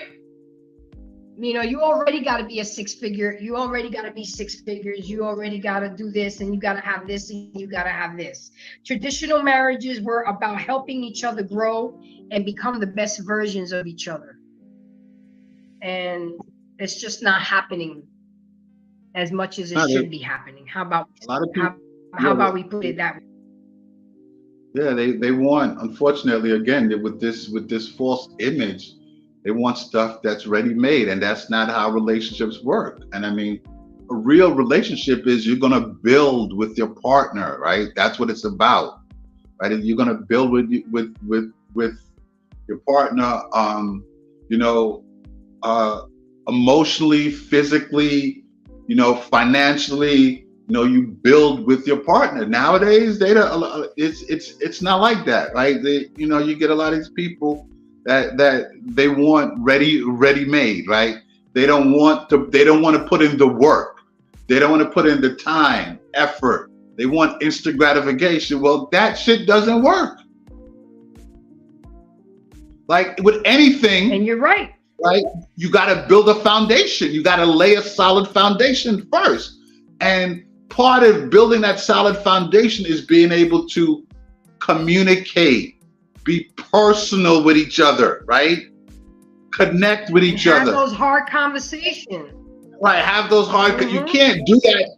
You can't do that over social media. I got to talk to you on the phone. I got to see you in person and talk, right? You can't. But that's not how.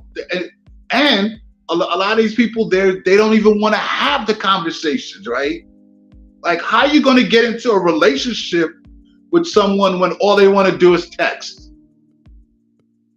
You know, I got in trouble once before that. They said you're too much of a texter because it was a miscommunication due to the interpretation of the text. Right. So I have learned that if I see that it's getting to be too much through a text, I stop texting and I pick up the phone because I don't want no misinterpretation, miscommunication, all of that. If the conversation, like, look, I think that there's some things that you could text, but if that person is important to you like that, and you feel that something, you know, you want to make sure whatever was texted or said, it, you pick up the phone and okay, I want you to, you know, here's what I'm saying, or I hope you didn't misunderstand this, you know, so they clearly hear it, because when you hear somebody, you hear the emotion in their voice, right? You know, you hear the tone, you hear the pitch, you hear the vibe, you hear the energy, you get a feel. You can't do that from texting. Texting is what I don't like is you can't have important, serious conversations via texting. And I agree with you. So I learn now to minimize communications when I feel that it's getting to be too much, or I'm misunderstanding, or they're misunderstanding me. I'll pick up a phone and call you. Mm-hmm. And that's how it should be. It gets to the point I have to see you, because sometimes even it's not good enough, because language is very important when you're communicating. I think it's I don't want to say the percentage because I don't know for sure, but I know that body language is one of the highest aspects when it comes to communication. Can someone Google that for me? What is the percentage that body language consists of in communication? That's a good question.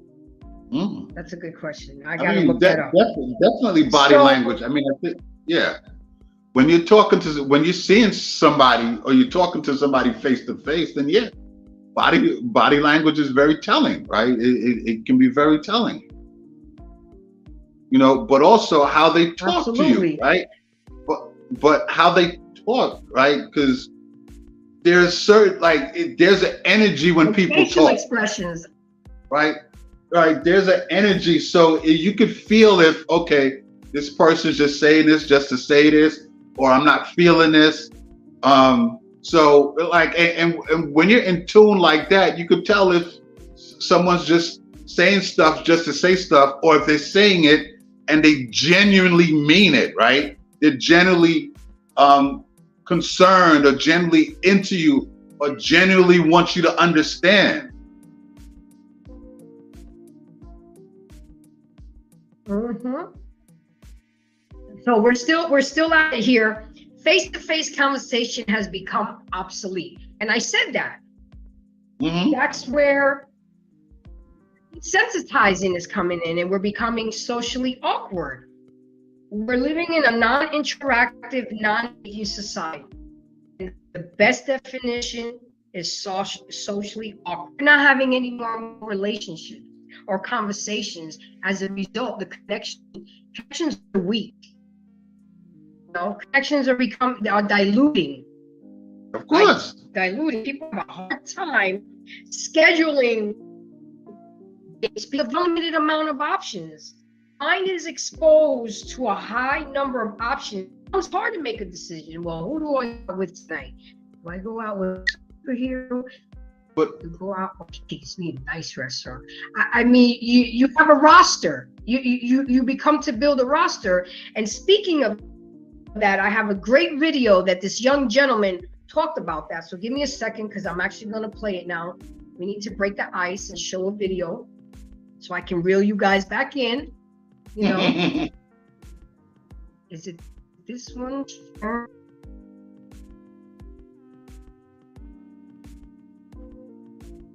It's not this one. I'll still play it. Well, let me. I wanted to get that one. me just a moment.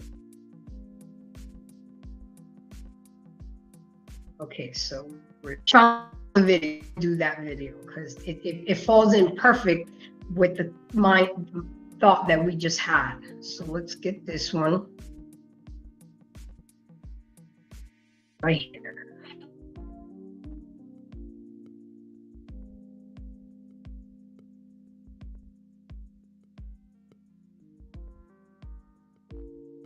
Can you hear it?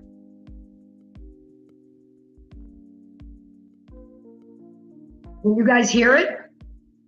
No, I can't hear it.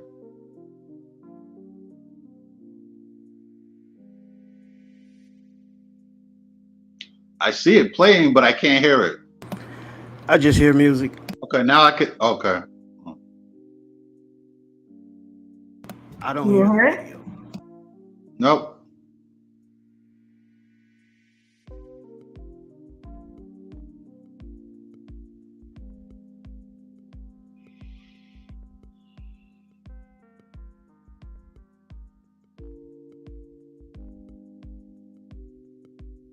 Hold on. And we're gonna.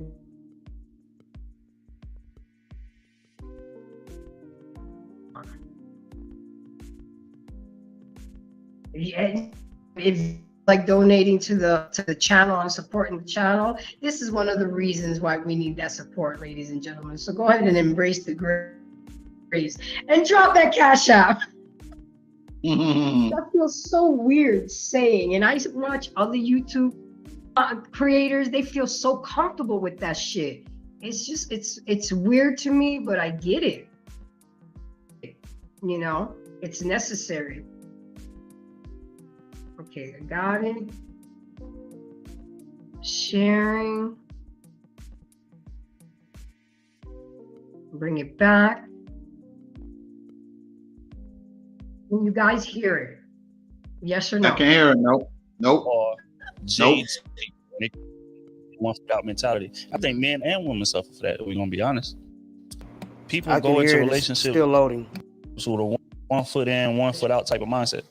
I'm constantly aware of what. As a matter of fact, most people go into the relationship like, I can see I'm it and doing I you can the hear favor. it. I Can you cut guys? my roster for you. I got it. Put Yeah. one in And I the feel like chat. that's like it starts wrong. The foundation's wrong. So now when we're going, anything I don't like or anything that may be a bit left, I have zero grace for that. I have zero patience for that. Why? Because in my Zero DMs grace. current, there's are willing to do whatever I ask them to. Now again, that's why I say, because if you go actually get with the woman, she'll end up like the woman you already with, as far as complacency. But that's the other. The perception of what your options are jades people, and it creates a 1 foot in, 1 foot out mentality. I think men and women suffer for that, if we're gonna be honest. People go into relationships with a 1 foot in, one. Okay, so that was a good example of how options can really like give you a very nonchalant, I don't give a fuck kind of attitude. But Next, why? on to the next. Yeah.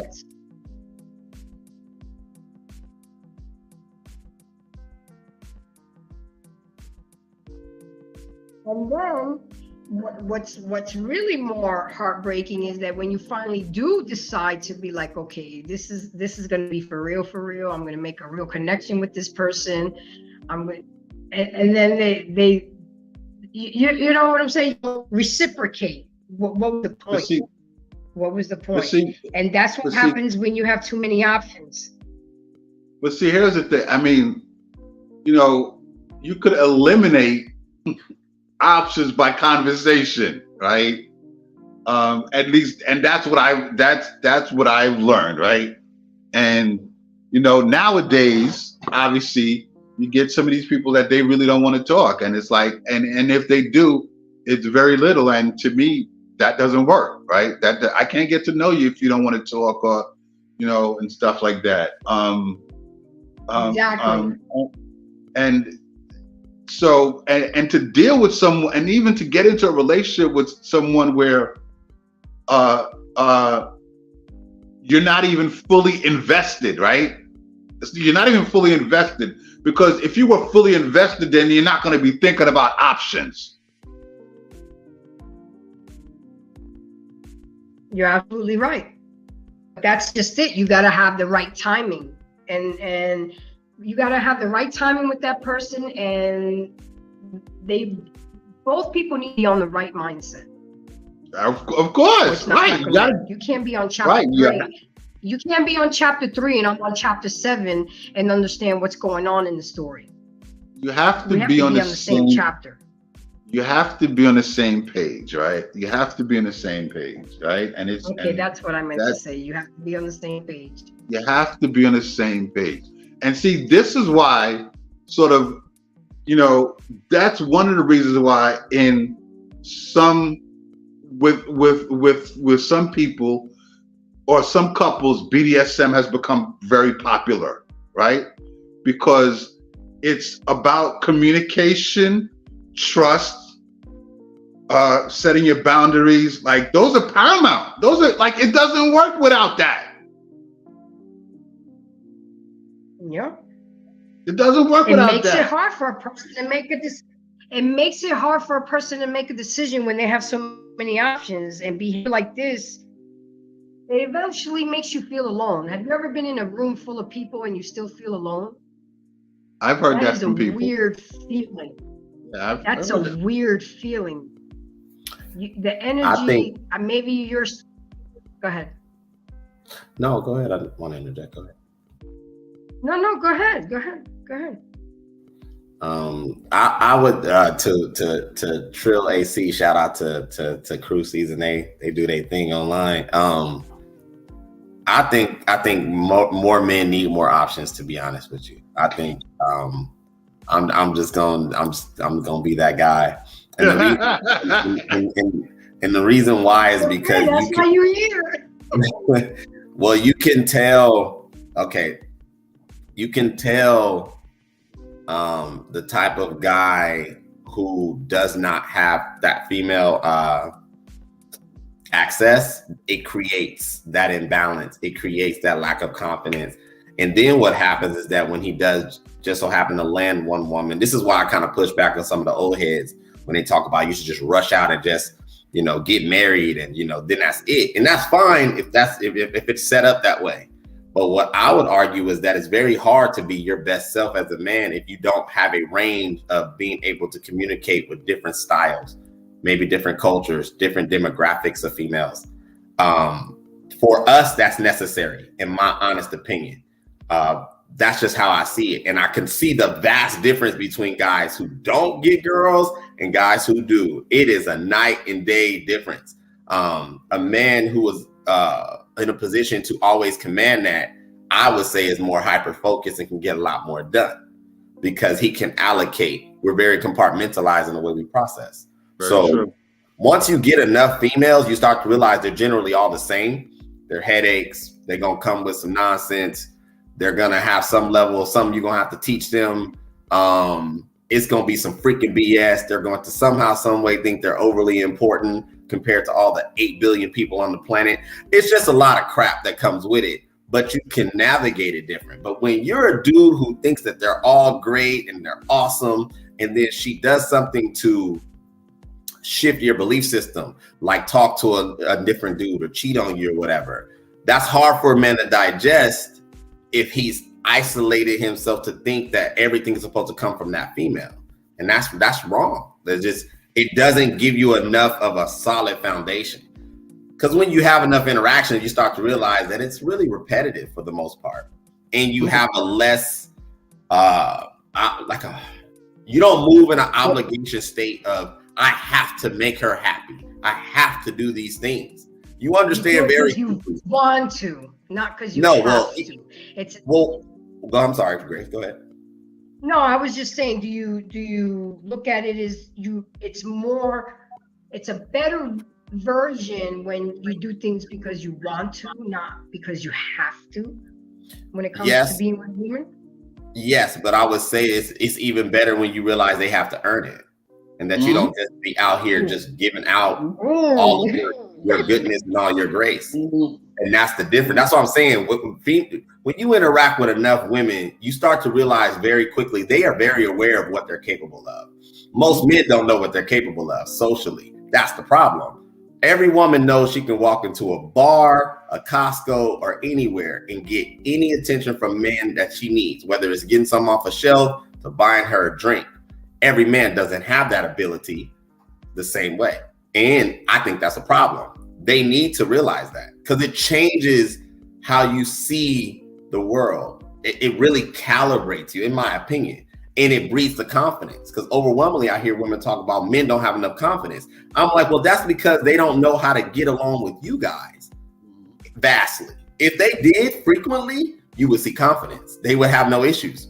It would balance and change everything. And I believe that's what you see the difference between the mid-century men to now. It's not that men were better back then. It's that men back then got a different response from women because they had a natural understanding. I'm a man, I got a job, I come from a good family, I'm confident, I have something to offer.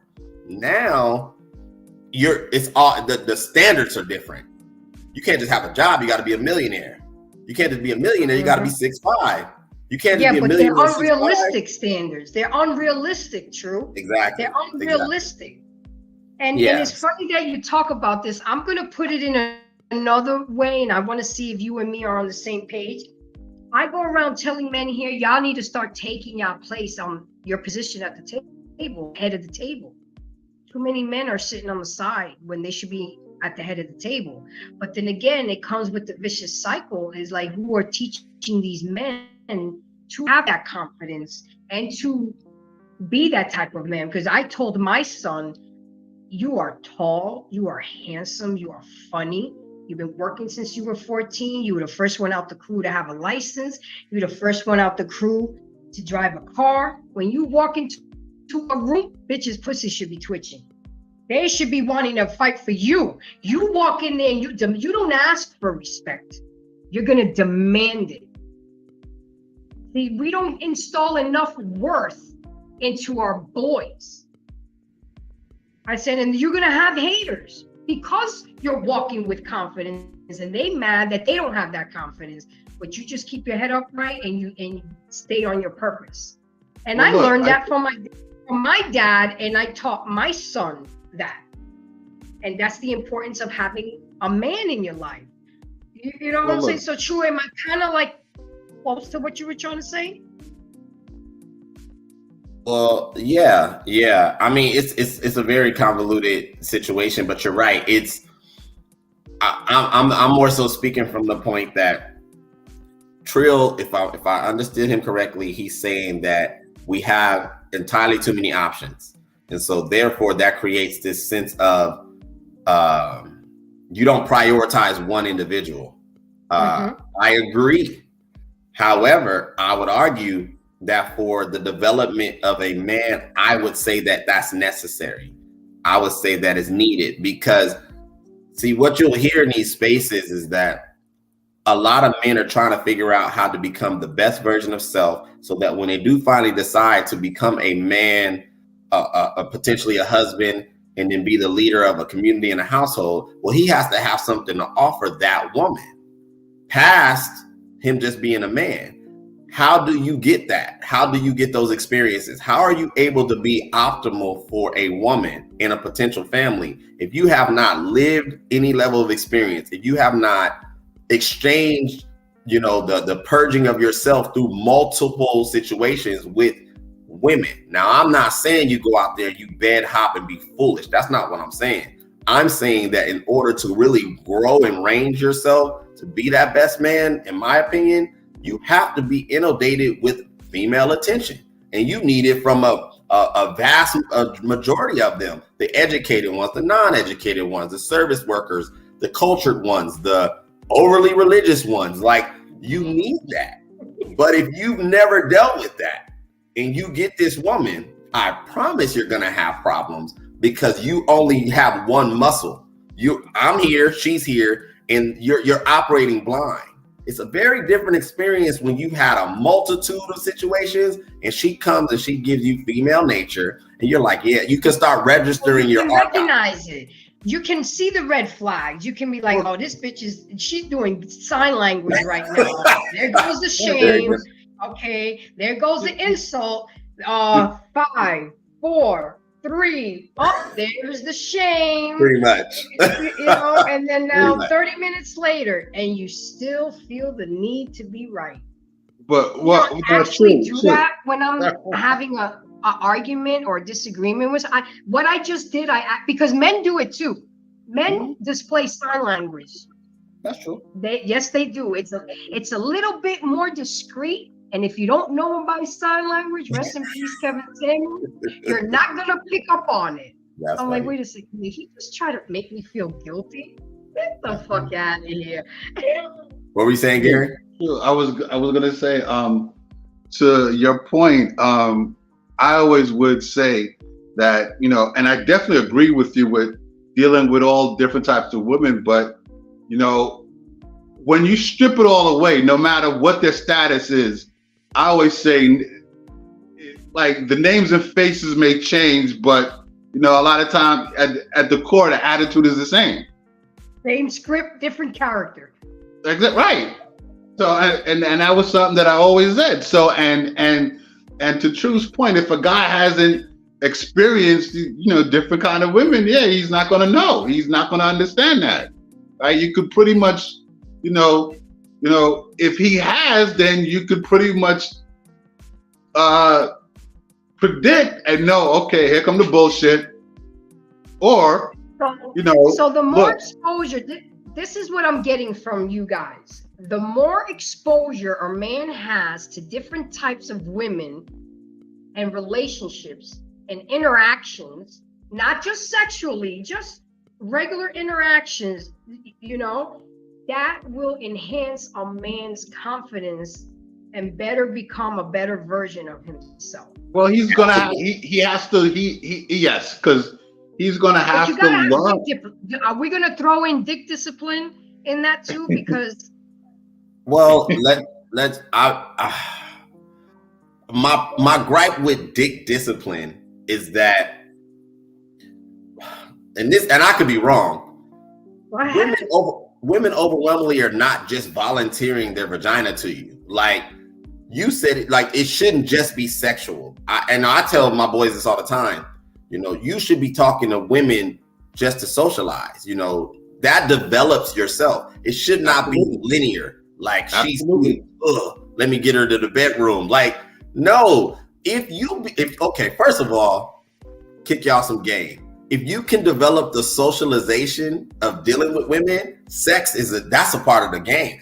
That's gonna come whether you want it to come or not, because it's just like I discovered that years ago. I was like, you talk to females long enough, booty gonna show up. Like that's just exactly.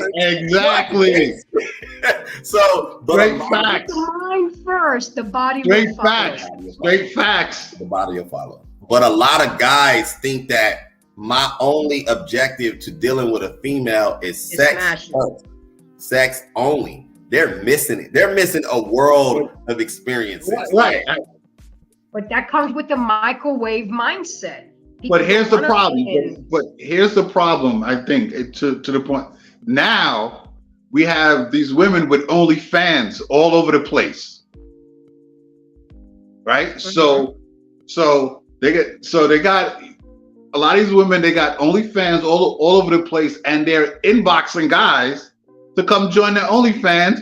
And OnlyFans, you know, they're showing sexually charged pictures. Mm-hmm. And then wonder why they get treated like a hoe. Oh, wait a minute. But this is what I'm saying. And now OnlyFans, what do they make? Like 500 million last year? Some crazy shit?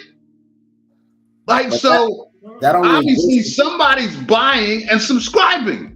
But that's only because there's such a divide in the socialization of women and men. If more men were having success with women, I'm not saying OnlyFans wouldn't exist, but I don't believe it would be as prominent as it is. I honestly don't, because go ahead. No, because look, even on OnlyFans, and you had said something earlier about regular women. OnlyFans now, the girl next door could be popular on OnlyFans. She could have guys paying her I don't know, James. $25, $30 a month for her to take these to have these half naked pictures, and now she's feeling herself. So we come to a point where now things are more sexually charged now than before. So so now when these women, and look, I've gotten it on Facebook, I've gotten it on Instagram, where they want a friend request, and then the next thing they want to send you their Instagram link. Not an Instagram link, sorry. Your their OnlyFans link. Yep. Or their cash out. Like what kind of shit is that, right? So now any guy, and they talking about, oh well, they don't want any DMs. So basically, you just want to be my friend. You just want me to. You just want to be my friend so I could sign up and pay to join your Instagram so I could see your half naked pictures. Really? Yep. That's what we've come to. Yep. Just like today, I got a dick pic.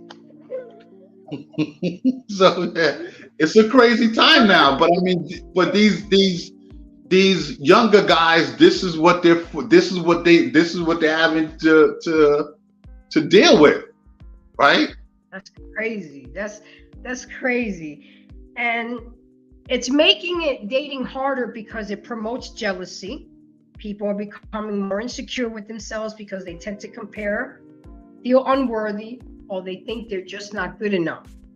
So it fucks with your head. It messes with your psyche because people are having a hard time differentiating from reality to fantasy.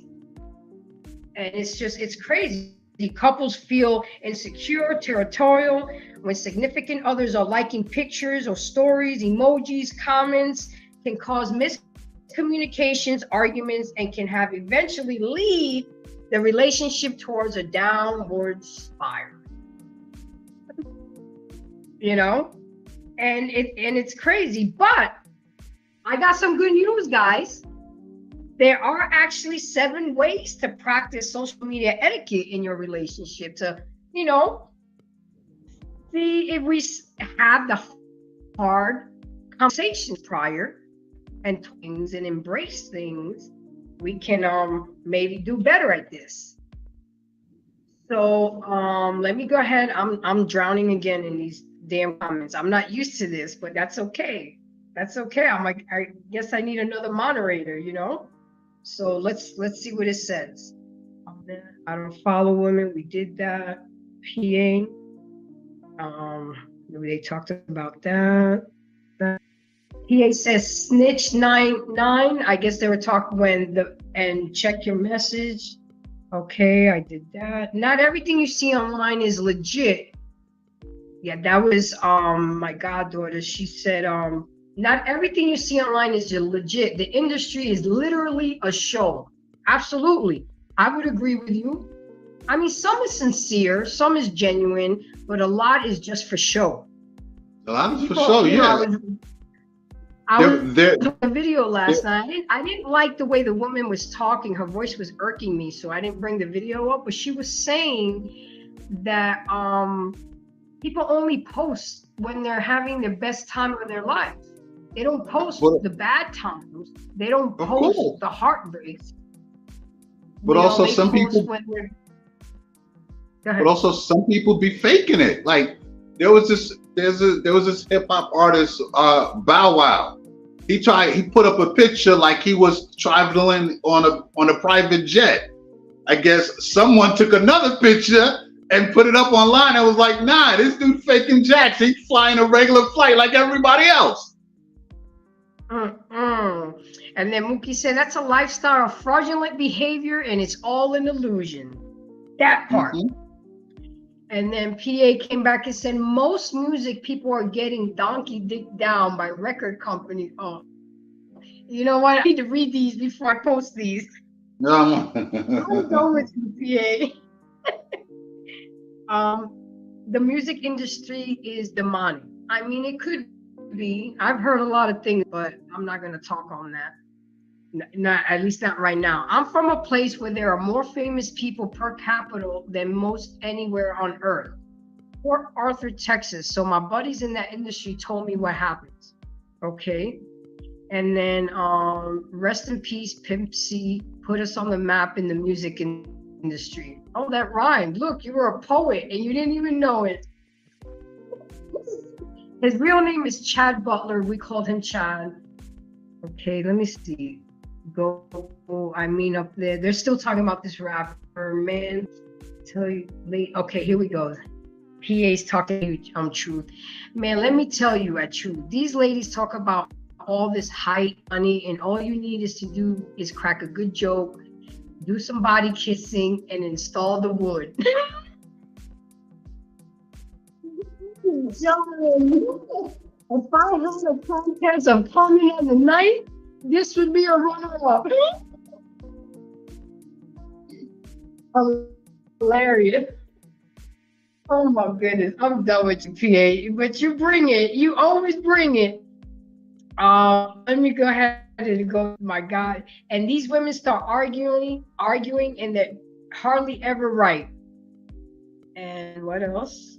I can make a woman buy me a drink if they weren't so broke. Man walk up to a chick and tell her, you are the first lady I talk to all day whose breath doesn't smell like she's been chewing doo-doo-licious bubble gum and eating shit tacks. And she giggles. That's how you do it. That's how you get them, PA? Because I wouldn't laugh at that. I wouldn't. But I still take that drink.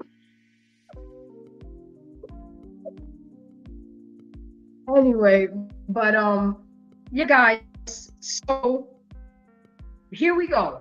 7 ways to practice social media and have etiquette in your relationship. The first one is practice shared accessibility. Unless you're bound to confidentiality, access to computers, smartphone, and other devices, if partners want to see what's going on social media or on the web, you should let them. Why wouldn't you grant them access? Healthy relationships don't harbor secrets. Have the conversation. You know how to throw that in. So what do you feel about that? Do you think that No?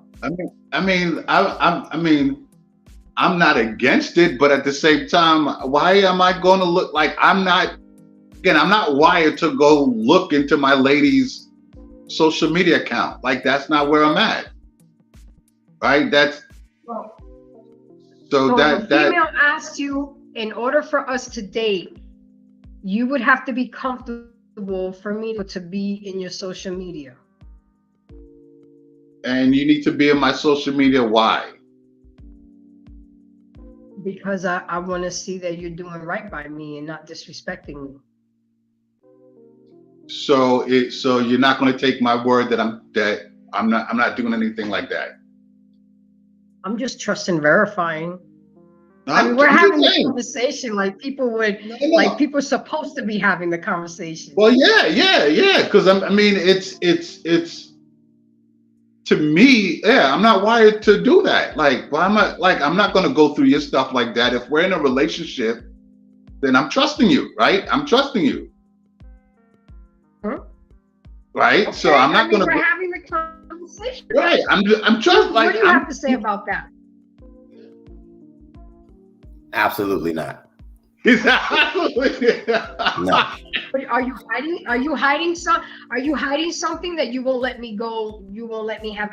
I'm not saying I'm going to be all in your shit, but I just want to know that I'll have access to ask you to see it or look at what you're doing. Well, I try not to introduce things into my relationship that are going to be something we may revisit in the past when you actually do have doubts or concerns or worries. So why start off on a bad foot? You know, that's just not interested in that.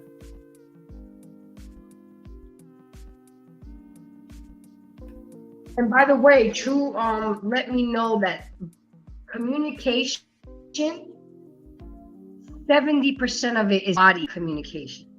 So I knew it was a large number, but I didn't know exactly. But that means 30%, that leaves only verbal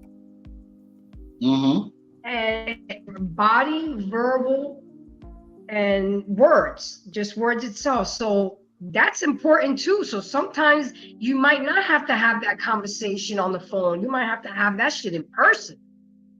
Some things, yes. Some things to get down and dirty. Well, sometimes, Okay, depending on how serious or important the conversation is, then yeah, it might have to be in person because you want to see the look in a person's face, right? You want to see their body language. You want to see how they respond and stuff like that. Because I mean, yeah, depending on how serious the conversation is, they could hide. So they could hide certain emotions behind the phone.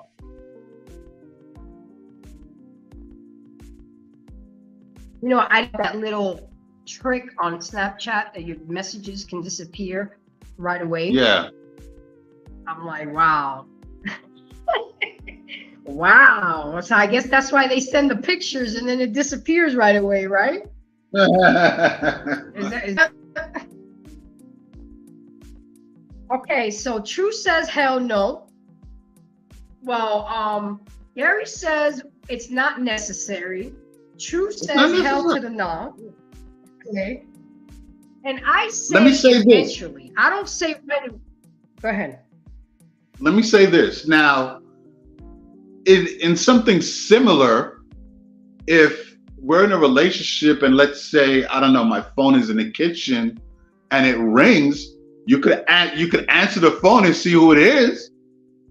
I'm not hiding that. Right? And not to say I'm hiding anything, but I mean, for social media, it's necessary. It's not necessary, right? Okay, I'm trusting you. I'm not. That's what I got from you. It's not necessary, and True said hell to the no. Yeah.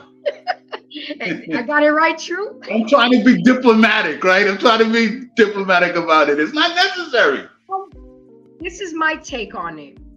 Not right away, but eventually. I'm not one to go into your shit unless you give me a reason. I don't actively look. I have to have a reason.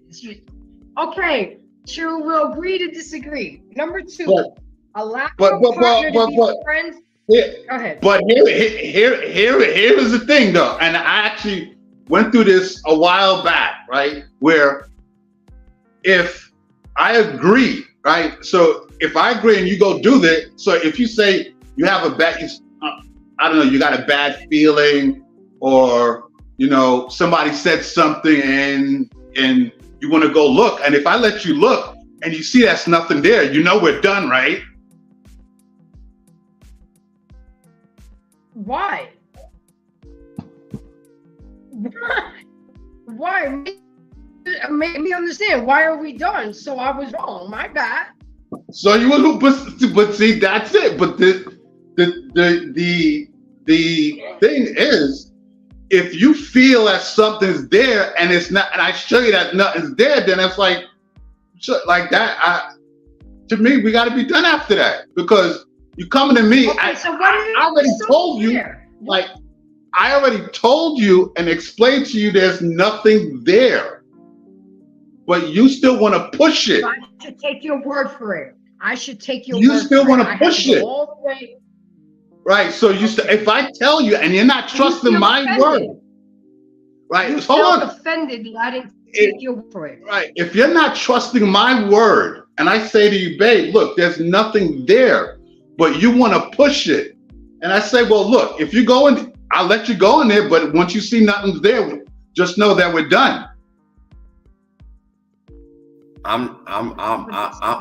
You're being you're giving an ultimatum on the low. If you check he's giving a boundary. That's not an ultimatum. That's a boundary, right? See, some of y'all women may not understand that, right? Because as I said, if I done told you and said, babe, there's nothing there, you ain't got to worry about nothing, but you still want to push the issue, right? And I'll say, look, all right, I'll let you see to show you there's nothing there. But no, understand, once there's nothing there, then we're done. I love this conversation. I'm gonna tell you why, because I've had this conversation with, actually, it was a panel of married people some years ago, And you know, everyone agrees that it I'm should be learning right you know, now. I am in right now. I'm learning from you gentlemen. I told you I'm very ignorant to the fact of social media. So y'all are school. I'm embracing y'all. This is some real shit because This is well, I'm I don't know how to act. I don't want to lose a good man or push a good man over some bullshit ass social media shit. well, as I True. Just give me 1 second. As I said, always said in the beginning, Grace, having the real card conversation, the real conversations. So if we're having that and we're understanding each other, then it should never get to that. Okay. yeah. Plus, I get it.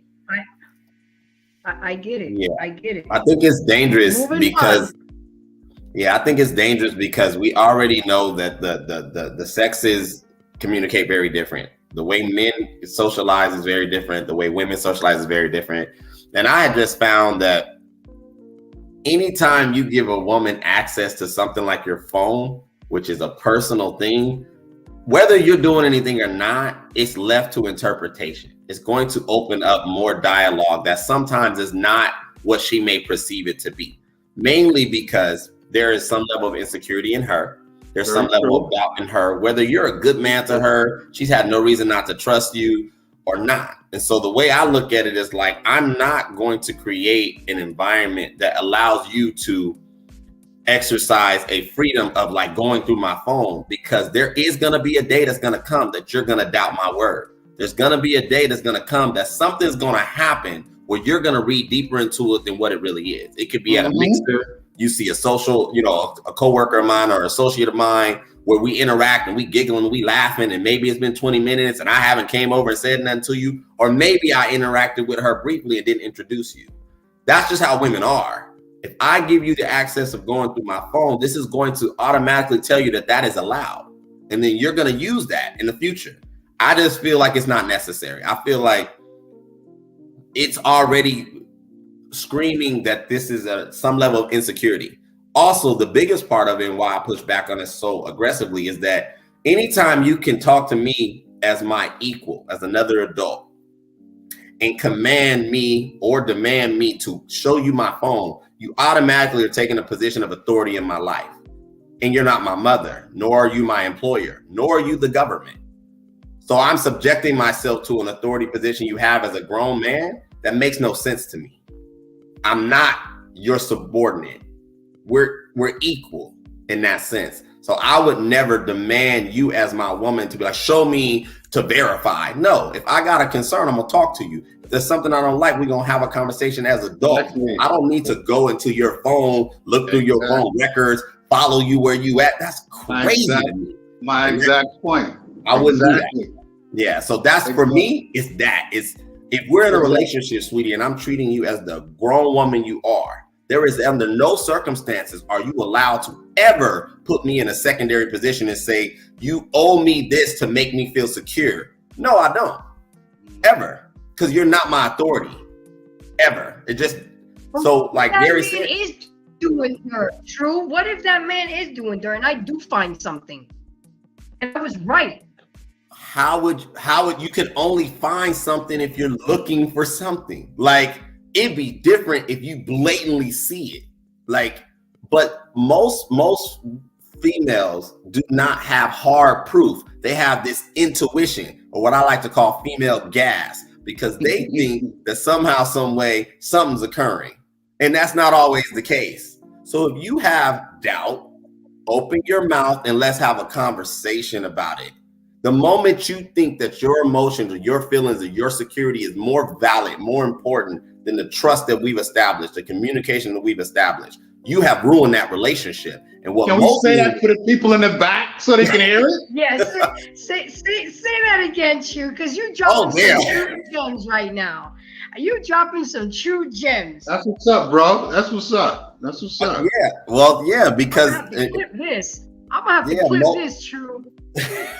Most guys won't stand firm on that. They're so subjected to always exchanging their position of masculinity and leadership. I'm not gonna do that.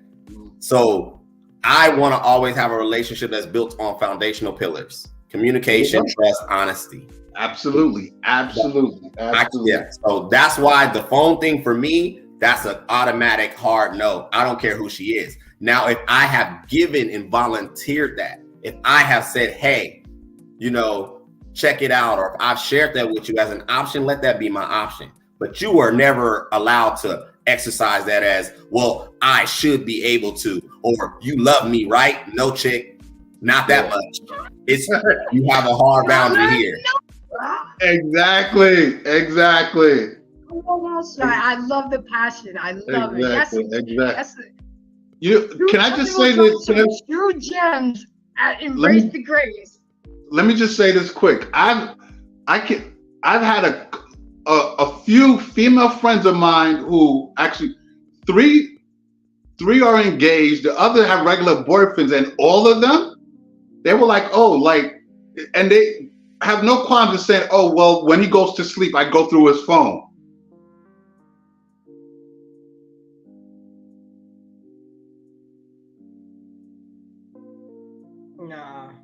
Nah. Hold on, guys. I'm dry. The conversation's so good that I'm slacking here. Hold on. I gotta read them first before. Kimberly Sanders is here. Thank you, babe. I haven't seen you here before, but thank you for coming. I appreciate it. Don't forget to like. That's just like taking your shoes off at the front door and coming to sit down. Okay. And then she said, I'm the same way. I don't look until someone gives me a reason to. Okay. And then she came back and said, I heard that before, but it turned out that it was happening right in my face with his work friend that I could see when I pop up at his job. Nah, she can have my social media. I'm wild. She gonna see everything she looking for. Ain't no secret. I'm DMing her sister for some action. They can't whip my ass, so I ain't never scared. You know what? I'm done. I ain't never scared. He right with what he's saying. We not his authority over him, but I know my children daddy has tried me. Yeah, I've been trying. And then yes, you know exactly who I am. Damn. Okay, Kimberly. Okay. Okay, Publix. I need to say. Okay, so now can we move on to number 2, because this was pretty passionate on Truth's Table. Go right ahead. Oh, that was a good one too, on Truth's Table. I'm seeing the cleverness of your name now. It's coming out. Okay, number 2. Allow your partner to be your friend or follower on social media. It says here, if you are in a committed relationship, your partner's friend or follower is exercising good social media etiquette. So what do we have to say about that? Becoming friends or a follower on your Instagram media page. I have no problem with that. Gary, what do you have to say? I have no problem with that. Okay, True? Yeah, I think that's fine. It's no issue.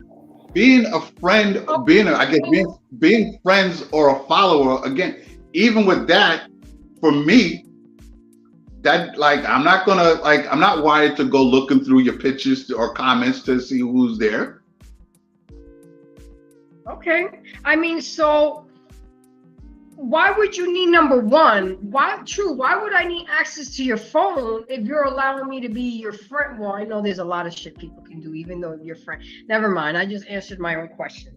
Okay, so that was an easy one. Number 3, post images that convey respect.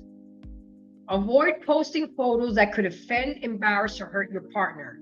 Don't post flirtatious, suggestive, or inappropriate things. Use discretion and common sense. When in doubt, don't post. Don't forget, a picture is worth 1,000 words. So now we're getting a little, we're getting a little deeper. So we're friends on Facebook, True. We're dating. We're kicking it.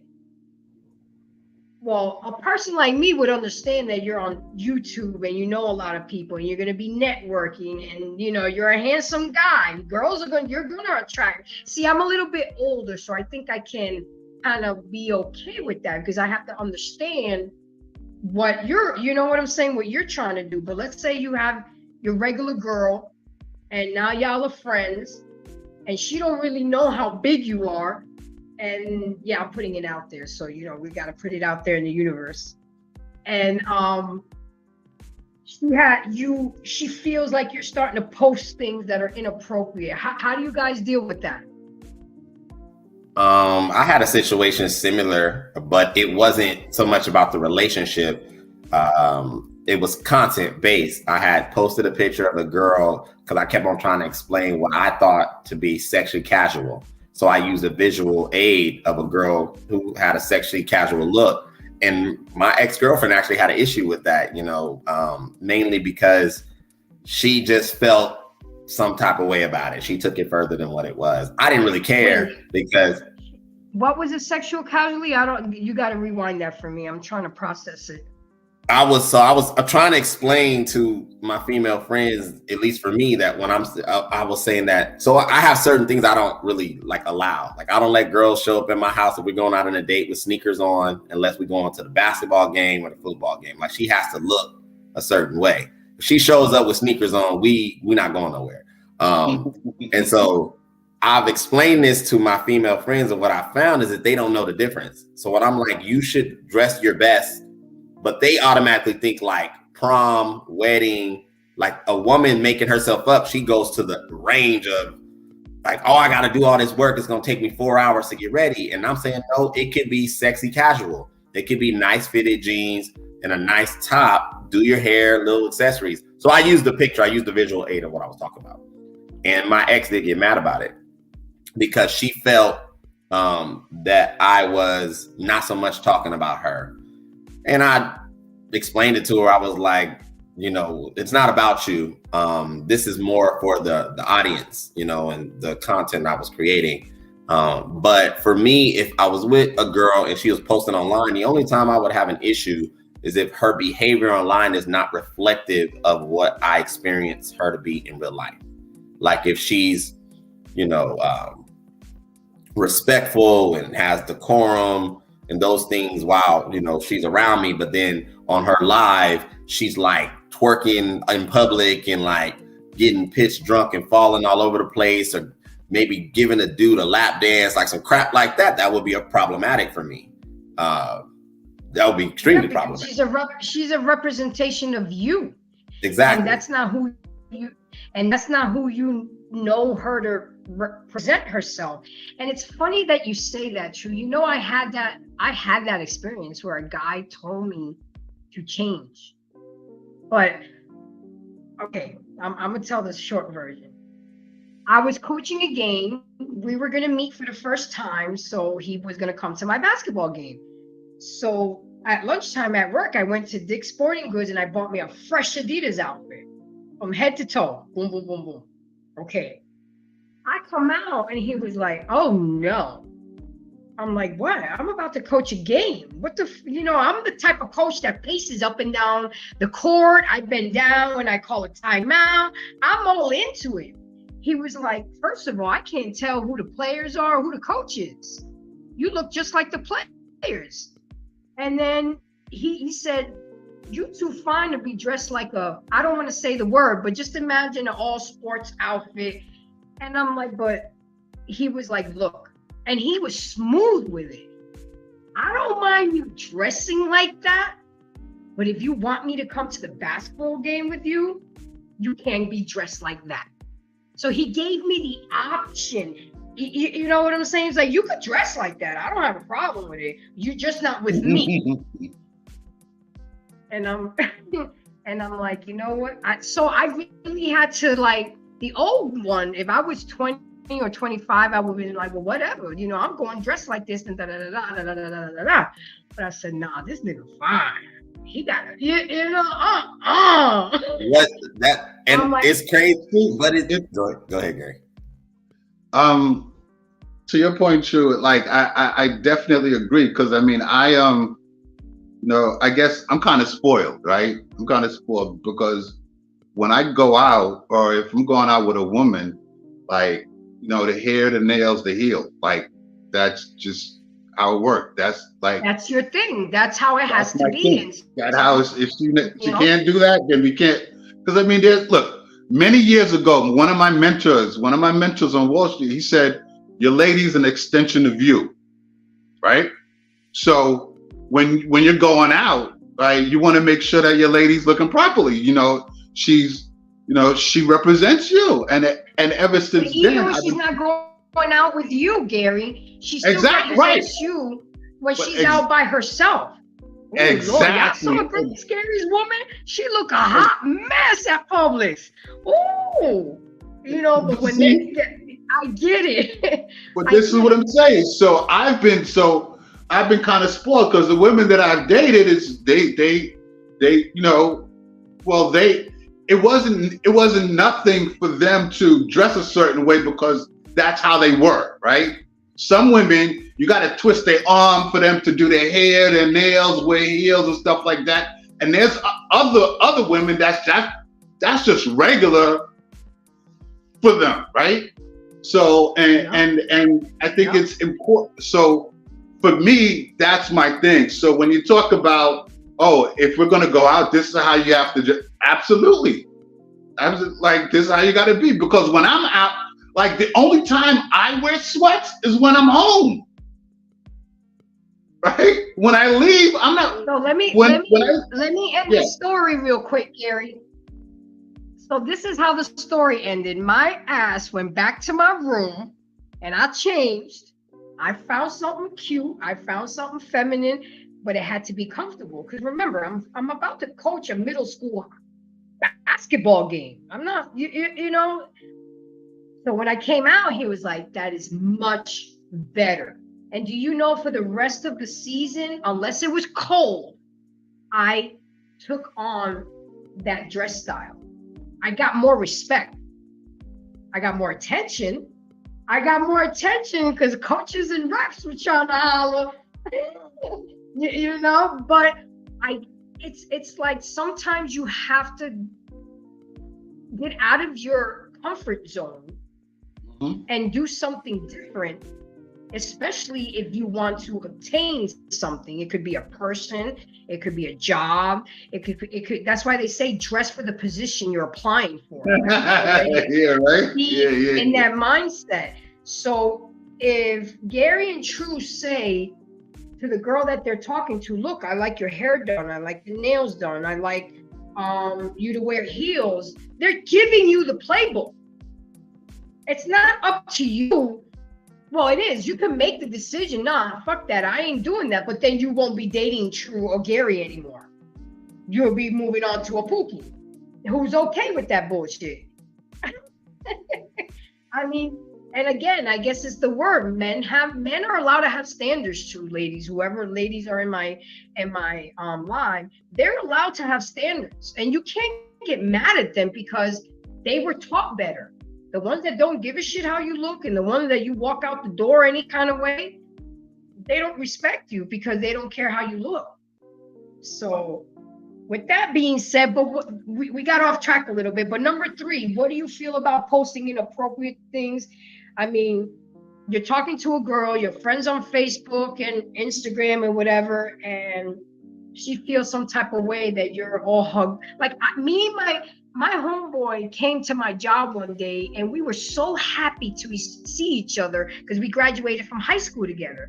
And we took such a snug picture that people were congratulating us. They thought we became a couple. That shit was so funny. I'm like, wow. It was hilarious. They were like, yeah, they told me congratulations over 20 times. They think we're a hot item. Just because so what if, I wouldn't have took a picture like that if I was actively dating somebody. That would have been, to me, inappropriate. But we were happy to see. How would you guys feel about that? You see a girl that you're dating and she takes a kind of a close-knit picture of somebody on Facebook. But you see the post on the bottom, high school we graduated from the same high school, whatever. How would you guys take that? I mean, if it's, look, I think that, you know, if I know that, you know, that's your high school friend or what have you, then it's not gonna be no big deal. Like, I'm not gonna get bent out of shape over that. No, it's What not if like your woman does? Okay, like you and me, Gary, we're friends. We haven't seen each other in a while, and we're having dinner, and somebody takes a picture of us, and we're posted. Gary embraces the grace and all of that, woo-woo, and then the girl that you're dating back in New York feels some type of way. How do you handle that? Well, I think that to me, I don't think that would be a problem, because if she's that important, if she's that important to me, she would know who you are, right? Because when I'm dating a woman and we're really into each other, I give her insight to what my life is, right? So it's not going to be something like, oh my God, like he's down in Atlanta and he's doing this, or he's with this. It's not going to be like that. So you'll give her the intel. Yeah, she would already know. Okay. What about you, True? How do you feel about posting inappropriate thing? It says here, number 3, to have good social media etiquette, you don't post things that can offend you, embarrass you, hurt you. You have to use discretion. Would you agree with that? Yeah. I think that you gotta really be intentional by educating your woman on what you perceive to be disrespectful. But a part of that is allowing her to showcase her natural self and her natural state. And while you observe it, then you should, be wise enough to be once you see how she moves, because respect is subjective. So you're going to see a different thing than she does. I'm pretty easygoing for the most part. My biggest thing is don't give a direct action in a picture that could be perceived as deeper than what it is. A hug of a friend and stuff, that's nothing. Now, if you are kissing the cheek of this friend of yours and you take a picture of it, to me, that's more. That's too close. That I would have questions about that, because it's like, even though that could, I get it, culture and stuff, double cheek kisses, and that's normal, but to do that and posting it. Yeah, to do that and then document it, it's like, yeah, but okay, yeah, I would have questions about that. So absolutely. Okay. So you would agree with that? Yeah. Okay. Sure. So number 5, exercise accountability. Do not post about relationship issues on social media. I know you guys both agree with this, because we're all about having the conversation. Nobody should know what's going on in our relationship, but us. Well, it's not always going to be us too, because friends and family members, but it should not be on social media, because people would take advice from strangers over like their friends or their family. You know what I'm saying? And that's why you shouldn't put stuff on social media, because you're gonna get in your feelings about some comments, or somebody's gonna be harsh, or somebody's gonna talk shit, and it's not good. What do you guys have to say on that?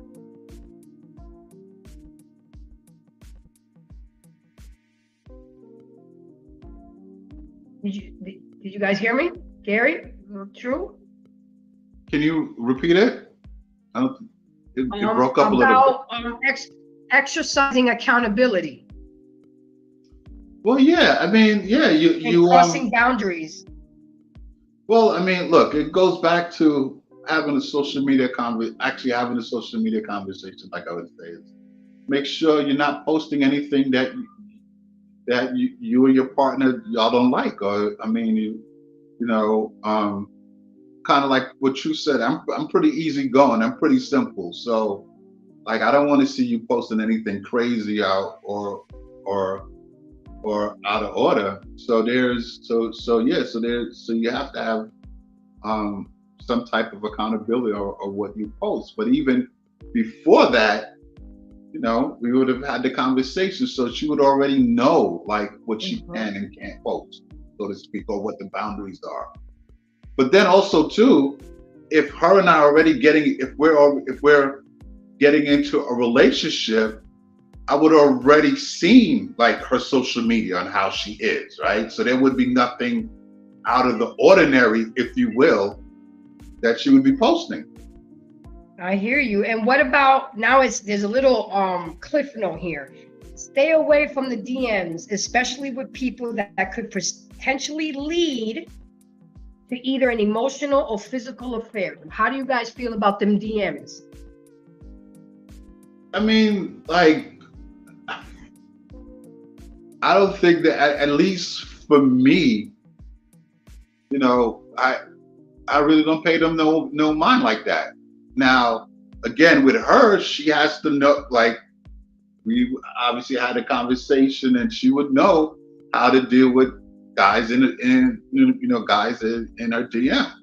And Well, I clearly, slid in your DM, Grace, because your status shows that you're single. So I figure But I yeah, can but- holler at you. oh, the single. Hey, listen, I mean, I'm listen. giving you scenarios. I'm playing devil's Well, I get advocate. it, but there are guys. But listen, there are people, when they see your status change to being in a relationship, they want to slide in your DM more, right? Some people, because they feel it's more it's more challenging or something like that. But I mean, it's your lady is supposed to know how to handle that, right? She knows that guys are going to be hitting up in her DM, and she, put it on read, and it shouldn't be no problem because y'all do that a lot any old way. Do what? Do what, Gary? Put messages on read, like where or not even check the messages, right? Where I'm Android, so you talking about some iPhone shit. no, I got Android too, where there are, so a lot of y'all women, y'all get messages from guys that y'all don't even look at. That's what I mean. Okay. So now if you're in a relationship, right? So if you're in a relationship with someone, then you're really not going to be paying attention to a guy that's going to be coming into your inbox. True. What do you have to say about that? Yeah, I would say the accountability for sure. Just don't post anything that you have to feel it necessary to explain later. And like Gary said, we should have already had this conversation. I would personally align myself with a woman who doesn't derive any extra, self-esteem or anything from a digital, attention. She will be able to separate social media from reality. That's just a part of the vetting process. There you go. Separate social media from reality. Absolutely. I already know what True's going to say to this, but consider sharing passwords. According to Pew, 67% of internet users in a committed relationship or marriage have shared passwords to one or more online accounts with significant other, and ask why you think sharing passwords. True, you don't even have to say anything because I already know it's the hell to the nah. If you're not letting me look at your phone, you sure as hell ain't giving me your password. Gary, it's over. Yeah, if I ask you for your password, it's over. Yeah, what? For what? What do you need my password for? Right? What do you need my password? I want to see if you're fucking around. I want to see if you're fucking around on me and what you're doing. Oh, I want to see how you're moving in these social media. I spaces. see. All right. Bro, I'm giving Now, you the conversations how women are gonna give them to you. We're role playing right now. Oh, I got it. Listen. Hell to the nah. I wish I had that song. Hell to the nah. Hey, listen, I completely understand, but yeah, there's no need for my password. But now here's the other thing though. If we were a lifestyle couple and we wanted to do a lifestyle page for the both of us, then absolutely. We could do that. Okay. Number 7 and the last one. Set time limits. We can easily get absorbed in the cesspool of social media platforms, email, text, news sites, and games. All that time on social media is time we are not connecting or engaging with our partner. Consider setting time limits or boundaries around how and when to use social media and technology when sharing time with your partner. How do you feel about that? Yeah, I think that, always connecting, or, keeping the connection and the spark between you and your partner is very important. And you definitely don't want to be in a relationship where the partner is always on social media. And I think also, as you're getting into the relationship, these are behaviors that you're going to see, right? So if you're starting to get into this relationship with her and you're seeing that she's always on social media, that could be a problem, right? That could be, because you don't want to get into a relationship with someone that's always going to be on social media for personal reasons, right? Now, if she's on social media because she has to do her business, right, then that's different. But if she's going to be on social media all the time for personal reasons or for validation, then no, that's going to be a problem. The thing is, that's not going to work. Okay.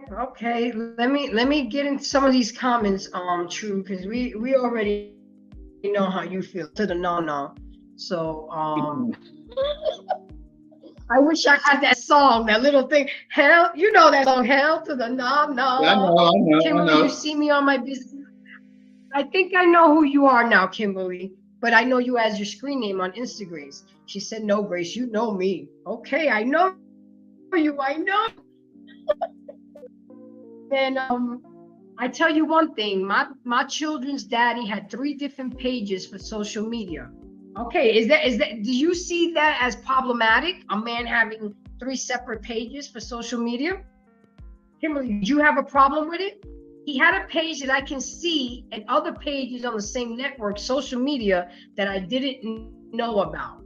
See, now we're doing some deceitful shit. That's when it becomes a problem to a woman. And you're doing things behind our backs. When you're not being real, when you're not being open, when you're not having the conversation.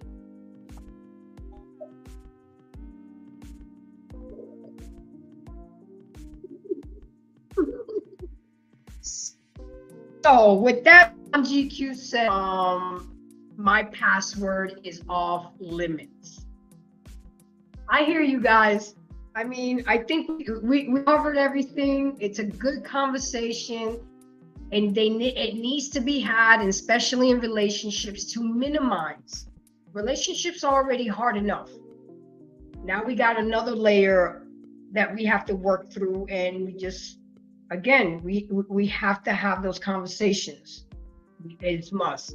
But guys, we are hitting to 2 hours and 47 minutes. The last show was 2:46. So we're kind of, we did good. We did good. So I'm going to hand it over to Gary. Final thoughts. Let us know where we can find you. And I'm still not deciding for next Monday. I got something in the pipeline that's going to be kind of, I think I told you, True, but I haven't been able to talk to you, Gary, yet. It's going to be, I'm kicking up some dust in these YouTube streets. So. Oh, okay. Well, damn. All right.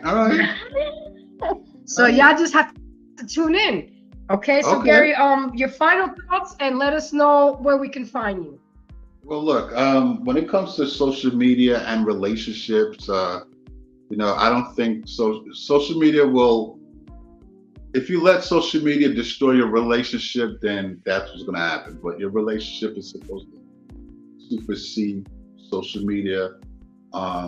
Look, you have to have the real, open and honest conversation with your partner to find out the do's, the don'ts, to set boundaries and stuff like that. That's what's most important. You could find me Friday nights on The Real Discussion, 8 p.m. to 10 p.m. On Boardwalk Global Media, on our YouTube page, our Facebook page, our Instagram page. And I just want to thank Grace again for having me here. Absolutely. True. Let us know where your final thoughts and No, thanks for having me. Social media is really, like, again, like I said, nothing but a tool. For those people who are allowing social media to dictate how their relationship is going to turn out, I would encourage you to learn how to navigate your own life. Because there's always going to be a new app. There's always going to be a new technology. There's always going to be a new social norm. But you got to be honest with yourself and your partner on how you guys are going to do relationship in real life, not digitally, and navigate your world. Don't let the world dictate to you. You dictate to the world. You can find me on YouTube, same first name, same last name. I'm on Instagram, TikTok. It's all the same across all major platforms. Thanks again for having me. You guys have a good one. Absolutely. That's some true shit you got going on, True Table. I'm sorry, but I'm just using your word today. That's how I market my name. I'm marketing that name. You got some true gems on the table tonight. My final thoughts is that, look, everything in life has three sides: the good, the bad, and the true. And how you decide to use and utilize social media in your personal life, business life, and relationship life, it's up to you. As long as you're not hurting anybody and you have understandings and boundaries and standards, it should be all good. But we do need to develop self-awareness and realize that social media it needs to be used as a tool and not become dependent on meeting. Because remember, we were talking about dating, on meeting the love of your life. Humans are meant to be social. Remember, 70% of our communication is face-to-face engagement because it's body language. You're not going to be able to see my body language if we're not interfaced. We crave social interaction, and we're not always meant to be behind a digital screen. So we just have to be intentional and conscious of what we're doing and who are we doing it to and how we're doing it. And that's how I feel on it. My name is Grace from Embrace the Grace. I want to thank everybody for coming. The conversation was great. Gary, thanks for talking me into running it back again. You were absolutely great. Because if I got 41 views when it was all jacked up, I know they're going to enjoy this one much better. And you can find me of course, on YouTube. I go live every Monday night from 8 to 10, and I'm up and around YouTube. I'm on TikTok, Instagram, WhatsApp, Snapchat, and Facebook. You can find me with Embrace. Thank you again. I got something cooking real good for next Monday, and I would definitely let you in on that. Thank you so much, guys. Peace. Peace. All right.